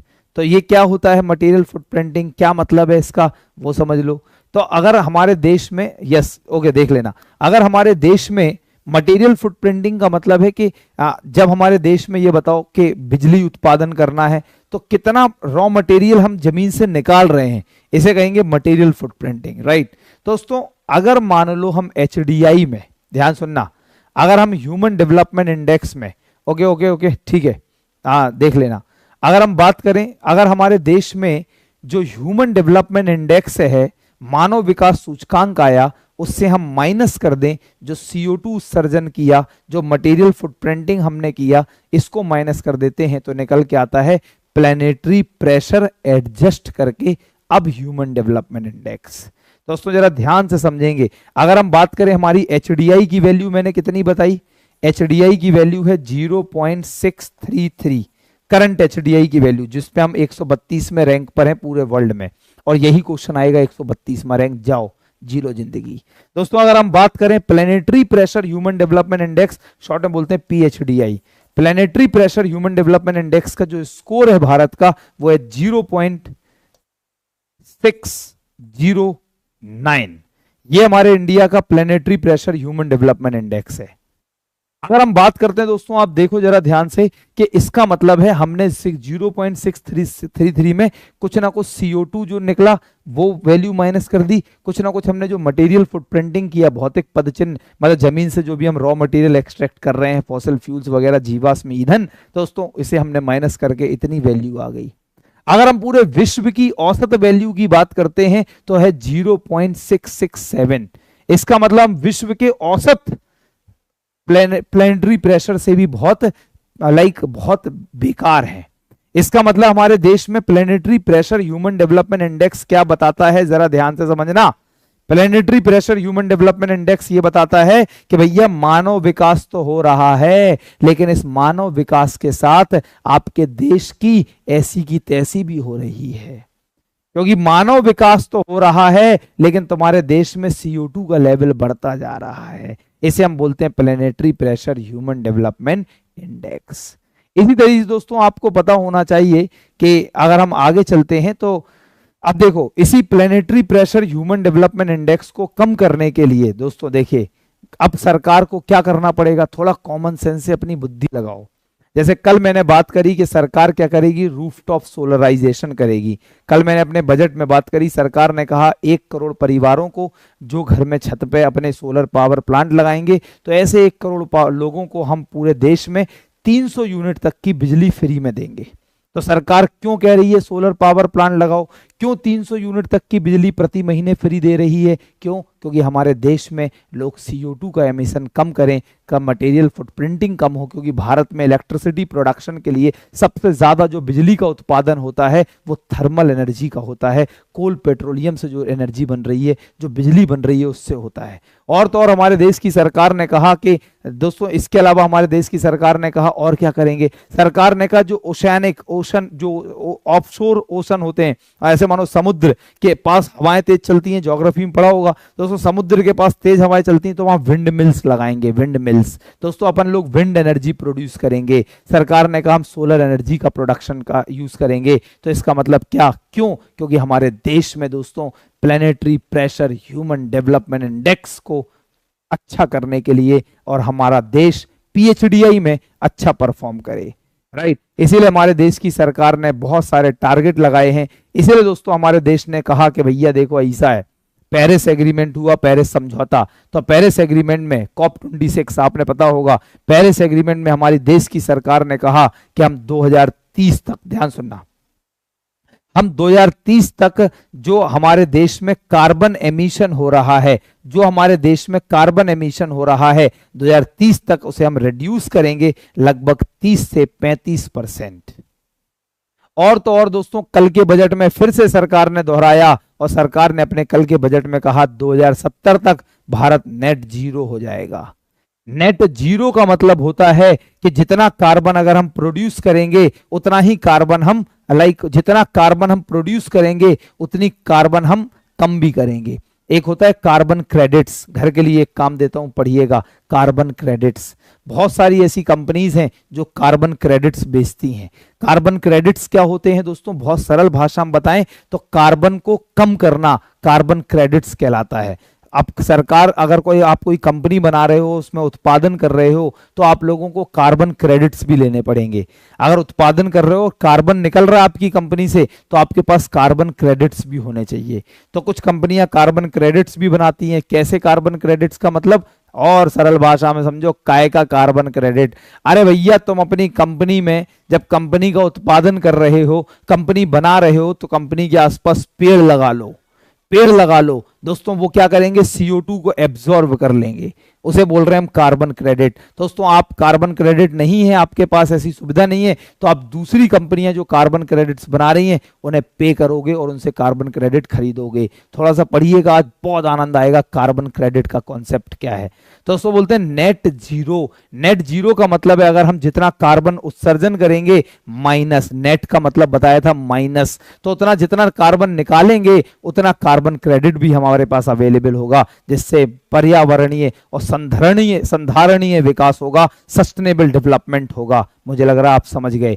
सरकार ने लक्ष्य बनाया 2030 तक हमारे हिंदुस्तान में 30 से लगभग 35% तक हम लोग कार्बन उत्सर्जन कम कर देंगे और 2070 तक भारत 2070 तक भारत नेट जीरो हो जाएगा। और सरकार ने दोस्तों लक्ष्य बनाया कि हम विंड मिल से कम 1 गीगावाट का एनर्जी प्रोडक्शन करेंगे। कल के बजट में सरकार ने बोला तो 2070 नेट जीरो, 2030 तक कार्बन को 30-35% कम करना, 1 गीगावाट की पवन चक्की के द्वारा, विंड मिल्स के द्वारा दोस्तों एनर्जी प्रोड्यूस करना। जितनी बातें बता रहे बेटा, जब पेपर में जाओगे, जब मिलेगा तो हम कहोगे ये सब बातें तो गुरुजी ने बताई था। राइट। और दोस्तों 2019 में जो भारत है वो 5वें नंबर का देश है पूरे भारत में सोलर कैपेसिटी का। 2019 का आंकड़ा है मेरे पास। तो 2019 में जो भारत है वो पूरे विश्व में जितनी भी सोलर एनर्जी प्रोड्यूस होती है, सौर ऊर्जा, उसमें भारत 5वें नंबर पर आता है। राइट नाउ बात करते हैं दोस्तों नेक्स्ट इंडेक्स की, और नेक्स्ट इंडेक्स है जेंडर डेवलपमेंट इंडेक्स, लिंग विकास सूचकांक। Gender development index, this is called लिंग विकास सूचकांक। जेंडर डेवलपमेंट इंडेक्स, लिंग विकास सूचकांक क्या होता है? बहुत ही इंटरेस्टिंग टर्म है और आप सभी भाई बहनों को यह आना चाहिए। लिंग विकास सूचकांक किसे कहते हैं? अगर हम जेंडर डेवलपमेंट इंडेक्स, लिंग विकास सूचकांक की बात करते हैं तो जरा ध्यान समझना।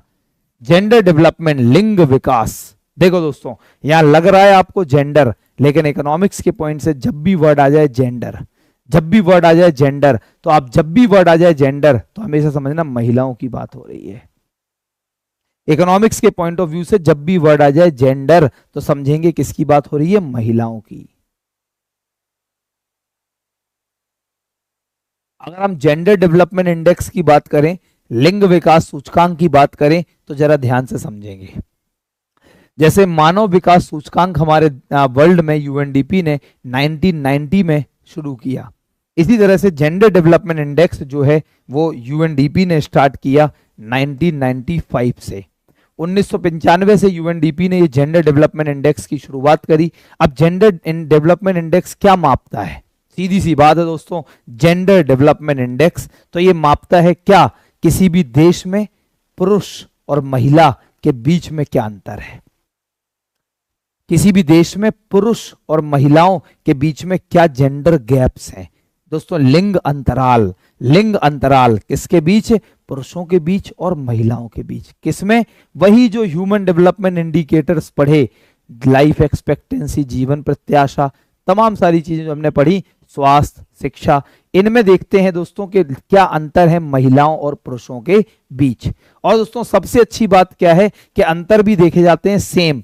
एक तो स्वास्थ्य का सूचकांक है, एक स्वास्थ्य का सूचकांक है, एक शिक्षा का सूचकांक है इसमें भी, और तीसरा जीवन स्तर। इसमें भी तीन चीजें देखी जाती हैं, स्वास्थ्य, शिक्षा एवं जीवन स्तर। मतलब इन तीनों के आधार पर देखा जाता है कि जो तीन कंपोनेंट एचडीआई के हैं वही कंपोनेंट इसके भी हैं। इन तीन स्तर पर देखा जाता है, इन तीन स्तर पर देखा जाता है दोस्तों कि लाइक लिंग विकास सूचकांक भारत में या पूरे वर्ल्ड में कैसा है। राइट। अब इसका भी सेम है, ध्यान समझना। अगर इसकी भी वैल्यू 0 से 1 के बीच में आती है तो अगर वैल्यू 1 के पास है तो इसका मतलब है जो गैप है उस देश में महिला और पुरुष के बीच वो कम है। अगर 0 के पास वैल्यू आती है इसका मतलब महिला और पुरुष के बीच जो असमानताएं हैं, जो इनइक्वालिटीज हैं वो ज्यादा हैं। This is called human development index. अगर हम बात करते हैं दोस्तों मानव विकास लिंग विकास सूचकांक में भारत की जो रैंक, भारत के जो स्कोर है वो है 0.849। ये भारत का स्कोर। तो भारत का स्कोर है जेंडर डेवलपमेंट इंडेक्स में, ये 2021-22 की हम बात कर रहे हैं, तो 0.849 ये भारत का स्कोर है। और दोस्तों इस स्कोर के साथ अगर हम बात करें, जो भारत का ये स्कोर है 0.849, तो आपको पता चलेगा पूरे वर्ल्ड का जो एवरेज स्कोर है वो 0.958 है। स्विट्जरलैंड दोस्तों जो टॉप पर रहता है उसका स्कोर है दोस्तों 0.967। This is gender development index. Right. तो ऑलवेज रिमेंबर दैट कि जेंडर डेवलपमेंट इंडेक्स क्या होता है और जेंडर डेवलपमेंट इंडेक्स किसके बारे में बताता है। जो हमने लाइफ एक्सपेक्टेंसी की बात करी दोस्तों के भारत में 67.2 ईयर्स है, पहले 69.7 ईयर्स थी। महिलाओं की जो लाइफ एक्सपेक्टेंसी हमारे हिंदुस्तान में वो दोस्तों क्या है, अब हो गई है 68.8। इससे पहले जो 19-20 का रिपोर्ट आई थी उसमें थी दोस्तों 71 ईयर्स के लगभग। अब 68.8 मतलब महिलाओं की जीवन प्रत्याशा भी भारत में क्या हो गई है, कम। तो this is called the gender development index. Gender development index का बिल्कुल सिंपल सा फॉर्मूला है कि जेंडर डेवलपमेंट इंडेक्स बराबर फीमेल एचडीआई बटे मेल एचडीआई। ये दोस्तों फीमेल एचडीआई बटे मेल एचडीआई, हमारा जितना भी महिलाओं का जो एचडीआई है डिवाइड कर दो दोस्तों पुरुषों के एचडीआई से। तो महिलाओं के एचडीआई को पुरुषों के एचडीआई से डिवाइड कर दो कि देखो पुरुषों का निकाल लो, ध्यान समझना, ओए निरुपम श्रीवास्तव तू ध्यान सुन ले। क्या अगर दोस्तों पहले पुरुषों का निकाल लो, भारत में पुरुषों को शिक्षा कैसी है, जीवन प्रत्याशा कैसा है, स्कूल कैसा है, स्कूली ये सब निकाल लो, प्रति व्यक्ति आय कैसी है, महिलाओं की निकाल लो, दोनों का भाग दे दो तो निकल के आ गया क्या, लिंग विकास सूचकांक। राइट नाउ अब चलते हैं दोस्तों नेक्स्ट इंडेक्स की ओर, और नेक्स्ट इंडेक्स है gender empowerment measures. Gender empowerment measures, लिंग सशक्तिकरण मापन। लिंग सशक्तिकरण मापन, लिंग सशक्तिकरण मापन, ये क्या होता है, लिंग सशक्तिकरण मापन। लिंग सशक्तिकरण मापन क्या होता है, आओ सीखो। What is gender empowerment measures, ये थोड़ा टेक्निकल है, अगर ध्यान नहीं दोगे तो आपको समझ में नहीं आने वाला, और फिर बाद में कहोगे गुरुजी एक बार और बता दो, फिर आपको पता है गुरुजी दोबारा नहीं बताते कभी, क्योंकि पहली बार में ही ऐसा बता देते हैं कि जीवन में हमेशा लाइफ टाइम के लिए याद हो जाए। राइट, अगर हम बात करें जेंडर एम्पावरमेंट मेजर्स की तो वो ध्यान से सुनिएगा। जैसे कि ये भी हमारे यूएनडीपी ने 1995 में इंट्रोड्यूस किया, उससे पहले ये नहीं होता था। अगर जेंडर एम्पावरमेंट मेजर्स की बात करें तो इसमें यह देखा जाता है कि जो महिलाएं हैं, देखो जब भी बात चलेगी कभी भी जीवन में याद रखो जेंडर लिख के आ जाए तो बात हम महिलाओं की कर रहे हैं, जब भी जेंडर लिख के आ जाए तो बात किसकी कर रहे हैं, महिलाओं की कर रहे हैं। राइट, जेंडर एम्पावरमेंट मेजर्स में बात करें तो देखिए इसमें देखा जाता है जेंडर एम्पावरमेंट मतलब देखा जाता है कि किसी भी देश में जो महिला हैं वो कितनी सशक्त हैं, कितनी मजबूत है महिलाओं की अस्तित्व। दोस्तों महिलाओं को जो चीजें मिल रही हैं वो कितनी मजबूत हैं, इसका मतलब क्या, इसके 3 डायमेंशंस हैं। पहला है दोस्तों political participation and decision making. पहला है दोस्तों इसमें 3 इंडिकेटर्स हैं इसके, political participation, political participation and decision making, political participation and decision making. दोस्तों पहला है political participation and decision making. मैं हिंदी में नहीं लिख रहा दोस्तों क्योंकि बहुत टाइम लग जाएगा मुझे इतना सारा लिखना। दोस्तों राजनीतिक भागीदारी एवं निर्णय लेने की क्षमता, डिसीजन मेकिंग। तीसरा है दोस्तों पॉलिटिकल पार्टिसिपेशन। अब लाइक सरल भाषा में देखो, पॉलिटिकल पार्टिसिपेशन का मतलब है राजनीतिक भागीदारी, कि हमारे इंडिया में जो एमपीज हैं, जो मेंबर ऑफ पार्लियामेंट हैं, जो एमएलएज हैं, मेंबर ऑफ लेजिस्लेटिव असेंबली हैं दोस्तों, चाहे एमपीज हो चाहे एमएलएज हो दोस्तों, इनका अगर हम देखें तो इसमें देखा जाता है कि जो एमपीज हैं, जो एमएलएज हैं, इनमें चाहे लोकसभा हो दोस्तों हमारे, चाहे विधान परिषद हो, चाहे विधानसभा हो दोस्तों, इनमें महिलाएं कितनी है, महिलाएं कितनी है, इसे कहते हैं पॉलिटिकल पार्टिसिपेशन। ऐसे ही एक और होता है economic participation and decision making. Economic, बाकी ये सब सेम है। Economic participation and decision making, आर्थिक भागीदारी और निर्णय लेने की क्षमता। इसका मतलब है हमारे देश में एक शब्द है दोस्तों labour force, taxation, like unemployment पढ़ेंगे, बेरोजगारी उसमें बताएंगे। हमारे देश में जो पूरे देश में मान लो 100 लोग काम कर रहे हैं, ऐसा सरल भाषा में समझ लो, 100 लोग काम कर रहे हैं देश में और जीडीपी प्रोड्यूस हो रही है। 100 लोग काम कर रहे हैं, जीडीपी प्रोड्यूस हो रही है, उनमें से कितनी महिलाएं भी देश में जीडीपी का उत्पादन कर रही हैं, उसे बोलेंगे इकोनॉमिक पार्टिसिपेशन। राइट, तीसरा है power over economic resources. Power over economic resources, power over economic resources. जो भी हमारे पास आर्थिक संसाधन है उस पर महिलाओं की कितनी पावर है, महिलाओं की कितनी शक्ति है। मतलब आप देखो भाई साहब, गांव में जाओ या कहीं भी जाओ आप देखिए। राइट, अगर हम बात करें पावर ओवर इकोनॉमिक रिसोर्सेस, अबे गधे अब क्या है उपासना, पहले तूने लिख रखा है हिंदी में, देख अपनी कॉपी में, क्यों जान खा रही है मेरा, कह रही है आप हिंदी में लिखा करिए, इंग्लिश में बोला करिए, प्लीज प्लीज प्लीज प्लीज कर रही। अरे तूने लिख तो रखा है यार, तू अपनी कॉपी में देख।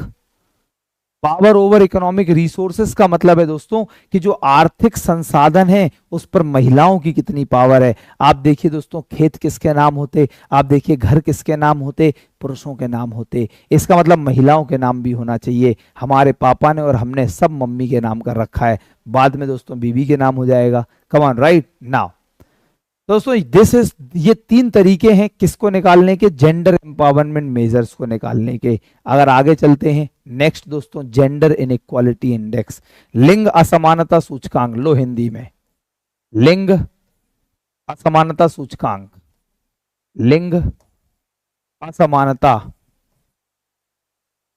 असमानता सूचकांक, लिंग असमानता सूचकांक।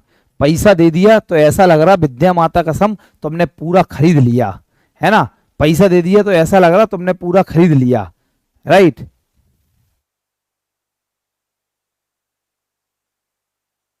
तो बताओ क्या करें, है ना दोस्तों। अगर जरा ध्यान समझिए, लिंग असमानता सूचकांक, जेंडर जेंडर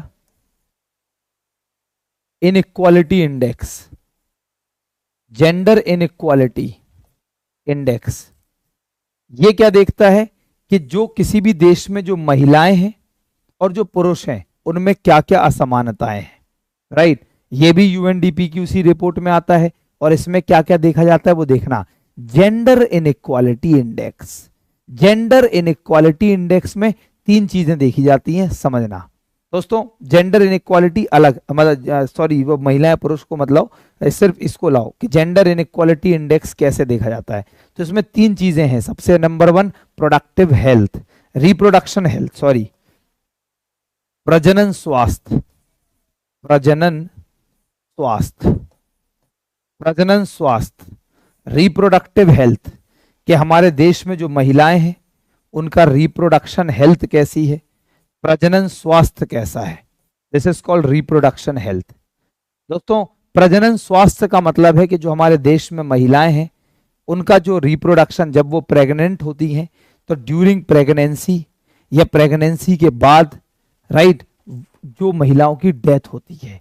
अब ये बात है कि प्रजनन स्वास्थ्य देखेंगे कैसे, तो ये देखेंगे दोस्तों मैटरनल मोर्टेलिटी रेट से। मैटरनल मोर्टेलिटी रेट, जैसे हम कहते हैं मातृत्व मृत्यु दर। मातृत्व मृत्यु दर का मतलब है कि कितनी महिलाओं की मृत्यु होती है ड्यूरिंग बर्थ या प्रेगनेंसी पर लाख विमेन में। दोस्तों ये निकाला आता है प्रति लाख महिलाओं में। बहुत बढ़िया बातें चल रही हैं, ध्यान से सुनते जाओ आप लोग, बड़ा आनंद लो और बड़ा आनंद आएगा दोस्तों। कि इसमें ये जो मैटरनल मोर्टेलिटी रेट निकाला जाता है वो निकाला जाता है कि कितनी महिलाओं की मृत्यु हो रही है गर्भधारण की वजह से या बर्थ देते समय प्रति लाख महिलाओं में। तो उसे हम लोग बोलते हैं दोस्तों, और महिलाओं की जो एज मानी जाती है इसमें वो 15 से 19 साल के बीच में। सो दिस इज कॉल्ड प्रजनन स्वास्थ्य। दूसरा देखा जाता है इसमें जिसे हम कहते हैं एम्पावरमेंट, सशक्तिकरण। किसी भी देश में जो महिलाएं हैं वो कितनी सशक्त हैं, महिलाएं हैं वो कितनी सशक्त हैं, एम्पावरमेंट, सशक्त हैं, राइट। अब मुद्दे की बात यह है कि महिलाओं का एम्पावरमेंट कैसे मापा जाएगा, समझना दोस्तों। जैसे मैंने कहा था वहां हेल्थ, एचडीआई में हेल्थ, लाइफ एक्सपेक्टेंसी, शिक्षा मीन ईयर, एक्सपेक्टेड ईयर, दोस्तों प्रति व्यक्ति आय से जीवन स्तर। ऐसे ही मैं बता रहा हूं यहां पे कि प्रजनन स्वास्थ्य इससे मापते हैं, एम्पावरमेंट सशक्तिकरण किससे मापते हैं दोस्तों, सशक्तिकरण मापते हैं कि किसी भी देश में जो पार्लियामेंट है उसमें महिलाएं कितनी हैं। सशक्तिकरण का मापन होता है कि किसी भी देश में जो महिलाएं हैं, जो विमेन्स हैं, राइट, उन वो पॉलिटिकल पार्टिसिपेशन, जो भी पीछे बताया कि राजनीतिक दोस्तों भागीदारी उनकी कितनी है, राइट। तीसरा देखा जाता है इसमें इकोनॉमिक स्टेटस, आर्थिक स्टेटस स्तर, इकोनॉमिक स्टेटस। दोस्तों ये इकोनॉमिक स्टेटस, भाई इकोनॉमिक स्टेटस, महिलाओं का जो आर्थिक स्टेटस वो कैसा है। भाई इकोनॉमिक स्टेटस का मतलब मैंने आपको बता दिया कि जो हमारे देश में महिलाएं हैं, जो पीछे बताया देखना, ये इकोनॉमिक और पॉलिटिकल, पॉलिटिकल आ गया यहां और इकोनॉमिक वाला आ गया यहां, और ये ऐड हो गया एक। तो इन 3 चीज़ों के जरिए मापा जाता है कि हमारे किसी भी देश में, मतलब यूएनडीपी मापता है जेंडर इनइक्वालिटी इंडेक्स, राइट। तो दोस्तों अगर हम बात करते हैं जेंडर इनइक्वालिटी इंडेक्स पर, इंडिया की जो रैंक है वो 122वीं है। इंडिया की रैंक 122वीं है, 122। और लेकिन दोस्तों इसमें एक कंट्री को नहीं रखा गया, मतलब 190 कंट्रीज के लगभग में। तो याद रखिएगा ये इंडिया की परफॉर्मेंस है। इसी तरीके से हम बात करते हैं, एक और होता है क्या, एक और होता है inequality adjusted human development index, oh inequality index adjusted gender inequality index. तो आप अपनी कॉपी में देख लो, सब लिखा है इन, सॉरी ये मैं वही पहले भी कंफ्यूज हुआ था, इसमें हम कहेंगे ये नहीं है, ये है। अगर हम बात करें पूरे ही लिख देते हैं, लो inequality adjusted human development index, असमानता समायोजित, असमानता समायोजित, समायोजित मानव विकास सूचकांक, मानव विकास सूचकांक, राइट। असमानता समायोजक मानव विकास सूचकांक, ये एक इंडेक्स है। अब inequality adjusted human development index ये क्या मापता है, जरा उसकी बात करते हैं दोस्तों। अगर हम इसकी बात करें, inequality adjusted human development index ये क्या मापता है दोस्तों, सीधी सी बात, आप जरा ध्यान से देख लो। इनइक्वालिटी एडजस्टेड अपने आप समझ गए, अपने आप समझ गए दोस्तों, थोड़ा दिमाग लगाओ, दिमाग लगाओ, दिमाग लगाओ अपने आप, जल्दी से मुझे बता दो क्या मापेगा ये inequality adjusted human development index, क्या मापेगा। अगर हम मानव विकास सूचकांक से माइनस कर दें कि महिलाओं को क्या असमानता है पुरुषों से, तो उसे हम कहेंगे inequality adjusted human development index. मतलब पूरे मानव विकास सूचकांक की जो वैल्यू आई, उस वैल्यू से जो इनइक्वालिटी आ रही है देश में, जो असमानता आ रही है, आप उसे कर दो क्या, माइनस, तो उसे हम कहेंगे inequality adjusted human development index. अगर हम इसकी बात करें तो ये क्या मापता है, वैसे थोड़ा सा आइडिया दे देते हैं। इसमें देखा जाता है दोस्तों, इसमें देखा जाता है कि हमारे देश में, जरा ध्यान समझना, हमारे देश में क्या देखा जाता है कि जो इनकम शेयर देखा जाता है कितना है, लाइक अमीरों के पास, और इनकम शेयर कितना है दोस्तों गरीबों के पास। तो अमीर और गरीब के इनकम शेयर को अगर हम एडजस्ट कर दें तो उसे हम लोग कहते हैं इनइक्वालिटी एडजस्टेड मानव विकास सूचकांक। समझना दोस्तों, क्योंकि यहाँ कहीं जेंडर वेंडर की बात तो नहीं हो रही, यहाँ तो कहीं जेंडर इनइक्वालिटी वो तो अलग हो गया। अब बात हो रही इनइक्वालिटी एडजस्टेड दोस्तों, पुरुषों के पास, सॉरी पुरुष महिला चल रहा था ना दोस्तों, अमीर जो है और जो गरीब है, तो अमीर और गरीबों के पास क्या अंतर है, इसे हम लोग कहेंगे इनइक्वालिटी एडजस्टेड मानव विकास सूचकांक, राइट। वो जो मैंने मेल फीमेल बताया कि बहुत देर से चल रहा था ना, तो बस इनइक्वालिटी एडजस्टेड, असमानता, सिर्फ यहाँ जेंडर वर्ड तो नहीं लिखा, असमानता समायोजित, इसका मतलब है जो मानव विकास सूचकांक है उसमें से असमानता को माइनस कर दो कि पुरुष, और फिर पुरुष वही निकल रहा, गरीब और अमीर के बीच क्या असमानता है। Is it all okay for everyone, right. अब दोस्तों ये जो मल्टी डायमेंशनल इंडेक्स, जरा ध्यान से देखो, अब आ जाओ फिर से, यहाँ आ जाओ, यहाँ आ जाओ। एचडीआई समझ में आ गया, पीएचडीआई समझ में आ गया, physical planetary pressure adjusted human development index, लिंग विकास सूचकांक, जेंडर एम्पावरमेंट इंडेक्स दोस्तों, जेंडर इनइक्वालिटी इंडेक्स, और असमानता समायोजित मानव विकास सूचकांक। ये इतने रिपोर्ट दोस्तों 6 सूचकांक इस रिपोर्ट में आती हैं। इसके अलावा ये मल्टी डायमेंशनल पॉवर्टी इंडेक्स, बहुआयामी गरीबी सूचकांक, ये हम पढ़ेंगे गरीबी के चैप्टर में, जब मैं आप लोगों को गरीबी पढ़ाऊंगा, राइट। तो हम ये गरीबी के चैप्टर में पढ़ेंगे। सबको क्लियर है, थैंक यू सो मच दोस्तों। Physical quality of life index, और इनकी बातें और कर लेते हैं, जिससे आपका ये चैप्टर अपने आप बाय डिफॉल्ट खत्म हो जाएगा और आपको इकोनॉमिक डेवलपमेंट के बारे में भी बहुत सारी चीजें समझ में आ जाएंगी। तो अगर हम लोग बात करते हैं दोस्तों, तो जरा ध्यान से सुनेंगे, बहुत ही इंपॉर्टेंट है और बहुत आनंद आएगा, राइट। तो देखो physical quality of life index की अगर हम बात करते हैं, इसको बोलते हैं PQLI। आप अपनी कॉपी में देखते जाओ, सब लिखा है मैंने। PQLI physical quality of life index, ये जो डेवलप किया गया दोस्तों, इसे डेवलप किया ओवरसीज डेवलपमेंट काउंसिल ने।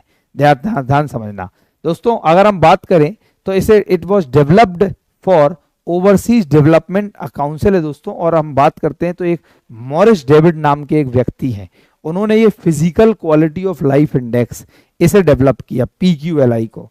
तो अगर जब भी आपकी बात आएगी कि इसे किसने डेवलप किया, तो मॉरिस डेविड ने, मॉरिस डेविड ने, राइट। नाउ पुअर और रिच, यस सोम मिश्रा, गरीब और अमीर के बीच क्या डिफरेंस है, ये आज ही बता दें।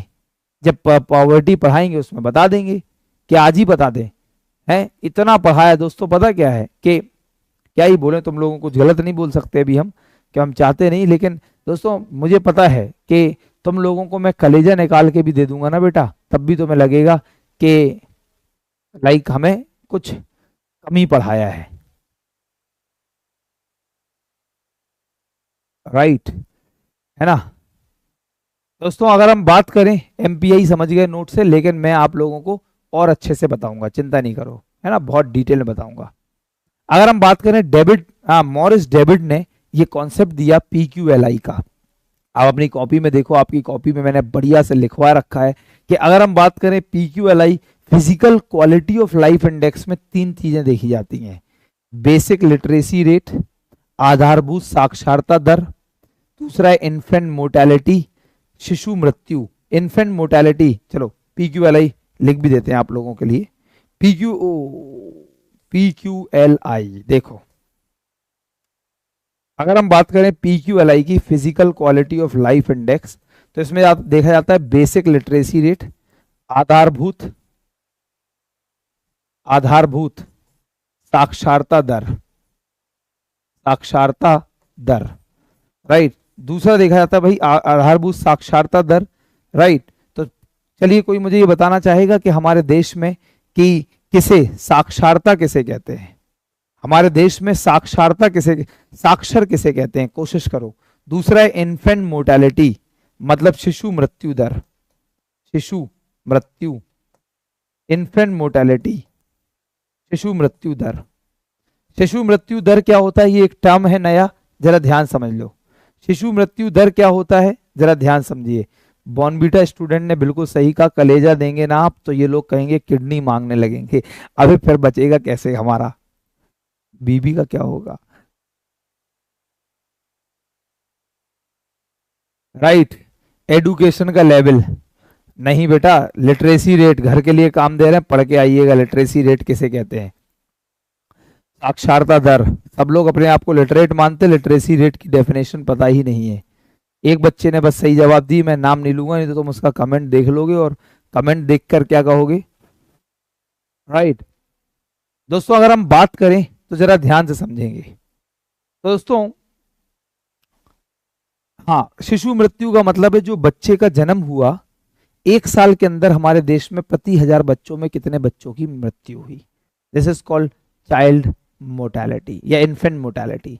तो इन्फेंट मोर्टेलिटी शिशु मृत्यु का मतलब है, शिशु मृत्यु का मतलब है, शिशु, पढ़ के आना बेटा, पढ़ के आना, बता दिए ना, पढ़ के आना, पढ़ के आना। सबके आंसर गलत है, बस एक का आंसर सही है, एक का आंसर सही है। नाम बोल दूं क्या, नाम बोल दूं क्या जिसका आंसर सही है, नाम बोल दूं क्या, किसका आंसर सही है, अब तुम देख ही लेना। मंजीत सिंह का आंसर सही है, मंजीत सिंह, तालियां बजा दो दोस्तों मंजीत सिंह के लिए। तो अगर मैं बात करूं तो जरा ध्यान समझिए, इन्फेंट मोर्टेलिटी समझो एक नया शब्द है, शिशु मृत्यु दर का मतलब है कि हमारे देश में जो बच्चे का जन्म हुआ under the age of 1, under the age of 1 दोस्तों कितने बच्चों की प्रति 1000 बच्चों में मौत हुई, इन्फेंट मोर्टेलिटी। इसी तरह से तीसरा यहां पर भी देखा जाता है life expectancy at the age of 1। दोस्तों इसमें देखा जाता है एक लाइफ एक्सपेक्टेंसी, जीवन प्रत्याशा, life expectancy at the age of 1, right. 1 साल में कितनी, लाइक 1 साल का कितना लाइफ एक्सपेक्टेंसी आ रहा है, सरल भाषा में बस ऐसा, इसे बोलते हैं physical quality of life index. ऐसी दोस्तों एक ग्रॉस नेशनल हैप्पीनेस इंडेक्स है, ग्रॉस नेशनल हैप्पीनेस इंडेक्स। दोस्तों क्या है कि जिगमे सिंगे, बस जिगमे दोस्तों क्या है कि लाइक नेपाल के चौथे राजा थे, सॉरी भूटान के चौथे राजा थे जिनका नाम था जिग्मे सिंगे वांगचुक। तो जिग्मे सिंगे वांगचुक नेपाल के चौथे राजा ने ये ग्रॉस नेशनल हैप्पीनेस सकल राष्ट्रीय खुशहाली सूचकांक रिलीज किया। उनने कहा कि भैया ये देखो कि हमारे देश में लोग खुशहाल कितने हैं, कितने लोग खुशहाल हैं, इसको मेजर करो। तो इनने बहुत सारी चीजें बनाई, उसमें बहुत सारे इनके इंडिकेटर्स रहे कि किसी भी देश में जीवन प्रत्याशा देखिए, किसी भी देश में करप्शन का लेवल देखिए, लोगों में जनरसिटी दयालुता देखिए। तो ऐसे तमाम सारी चीजों के आधार पर इन्होंने डिफाइन किया ग्रॉस नेशनल हैप्पीनेस इंडेक्स को, राइट, जैसे हमने नाम दिया ग्रॉस नेशनल हैप्पीनेस इंडेक्स। दोस्तों ये एक बहुत ही इंपॉर्टेंट इंडेक्स है, मतलब ग्रॉस नेशनल हैप्पीनेस इंडेक्स तो ठीक है, चलो ठीक है, लेकिन जो सबसे ज्यादा इंपॉर्टेंट अब इसी के तर्ज पर शुरू हुआ वर्ल्ड हैप्पीनेस रिपोर्ट, इसी के दर पे शुरू हुआ वर्ल्ड हैप्पीनेस रिपोर्ट। और दोस्तों ये आपको पता होना चाहिए, और ये रिपोर्ट आई अभी 2023 की मैं बात करूंगा, वर्ल्ड हैप्पीनेस रिपोर्ट 2023। आपके पास कॉपी में 2022 की है तो आप इसे ऐड कर लें और 2023 कर लें उसे। अगर मैं बात करूं वर्ल्ड हैप्पीनेस रिपोर्ट 2023 की, तो पहले तो 2023 की वर्ल्ड हैप्पीनेस रिपोर्ट तो अपन बाद में देख लेंगे, लेकिन फिलहाल ये देखते हैं कि जो वर्ल्ड हैप्पीनेस रिपोर्ट है ये बनाता कौन है। दोस्तों एक है UN sustainable development solution network, एक है UN sustainable solution develop network. दोस्तों एक ऑर्गेनाइजेशन है UN sustainable development solution network, right, UN sustainable development solution network. दोस्तों ये रिलीज करता है वर्ल्ड हैप्पीनेस रिपोर्ट, विश्व खुशहाल रिपोर्ट, राइट। अगर हम इसकी बात करें वर्ल्ड हैप्पीनेस रिपोर्ट की, तो दोस्तों ये शुरू हुई पूरे विश्व में अभी अभी जस्ट 2012 में शुरू हुई वर्ल्ड हैप्पीनेस रिपोर्ट, राइट। और दोस्तों अगर मैं बात बताना चाहूं तो वर्ल्ड हैप्पीनेस रिपोर्ट जो है वो सर्वे करता है लगभग 150 देशों का, 150 देशों का। और अगर हम बात करें कि इस साल जो इंडिया की रैंक है वो 136वीं है वर्ल्ड हैप्पीनेस रिपोर्ट में, राइट। इसमें तमाम सारी चीजें देखी जाती हैं वर्ल्ड हैप्पीनेस रिपोर्ट में। इसमें देखा जाता है सोशल सपोर्ट देश में कैसा है, इसमें देखा जाता है देश में लोगों की इनकम कैसी है, देश में लोगों का हेल्थ स्वास्थ्य कैसा है, देश में लोगों को कितनी स्वतंत्रता है फ्रीडम, देश के लोगों में दयालुता जनरसिटी कितनी है, दोस्तों देश में करप्शन कैसा है। तो ये 6 चीजें देखी जाती हैं, सामाजिक सपोर्ट दोस्तों, आय, स्वास्थ्य, स्वतंत्रता, दयालुता और करप्शन। इन 6 चीजों के आधार पर विश्व खुशहाल report world happiness report launch होती है। और दोस्तों आप लोगों को बताना चाहूंगा लगातार 6 बार फ्रांस और Finland is at the top. दोस्तों जो फिनलैंड है वो एट द टॉप है, तो याद रखिएगा दोस्तों। और सबसे फर्स्ट जो परफॉर्मर है वो है अफगानिस्तान, राइट। इंडिया की रैंक है दोस्तों अगर हम बात करेंगे 126, मैंने आपको बता दिया 136 नहीं, सॉरी, इंडिया की रैंक है इसमें 126, राइट। तो 136 तो आपकी कॉपी में लिखी है, आप देखिए 136 आपकी कॉपी में लिखी होगी, आप जरा चेक करो, क्योंकि पहले इंडिया की रैंक 1, हाँ देखिए आपने लिखा है आपकी कॉपी में, यस।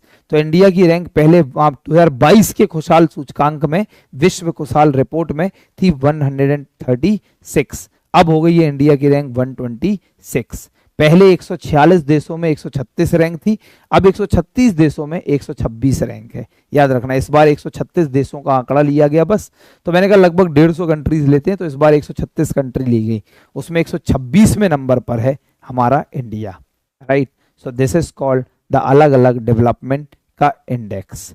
तो मुझे उम्मीद है दोस्तों ये आप लोगों को आज पूरा का पूरा ये सूचकांक और इकोनॉमिक डेवलपमेंट का कॉन्सेप्ट समझ में आया होगा, और आपको ये सारे के सारे सूचकांक, इनमें से देखो सब भूल जाना, सबसे इंपॉर्टेंट बस यही है, सब भूल जाना। जनरली क्लासेस में इतना ही पढ़ाया जाता है HDI, मैंने तो दोस्तों आपको बहुत ज्यादा पढ़ा दिया, विद्या माता की कसम, बिल्कुल 100% ईमानदारी से कह रहा, बस आप HDI ही याद रखना, और बाकी ये और ये MPI, ये दो इंपॉर्टेंट है। तो MPI मैं गरीबी में बताऊंगा, बस ये इंपॉर्टेंट है HDI। तो HDI क्या, अपन ने तो इतने सारी चीजें समझ ली हैं, है ना। दोस्तों मिलेंगे अपनी कल की क्लास में, और कल की क्लास अगेन हमारी मॉर्निंग में ही होगी, तो आप लोग अपना ख्याल रखिएगा। तो मॉर्निंग में ही कल की क्लास होगी हमारी, राइट। तो उम्मीद करते हैं आपको हर रोज की तरह आज भी कुछ ना कुछ सीखने को जरूर मिला होगा।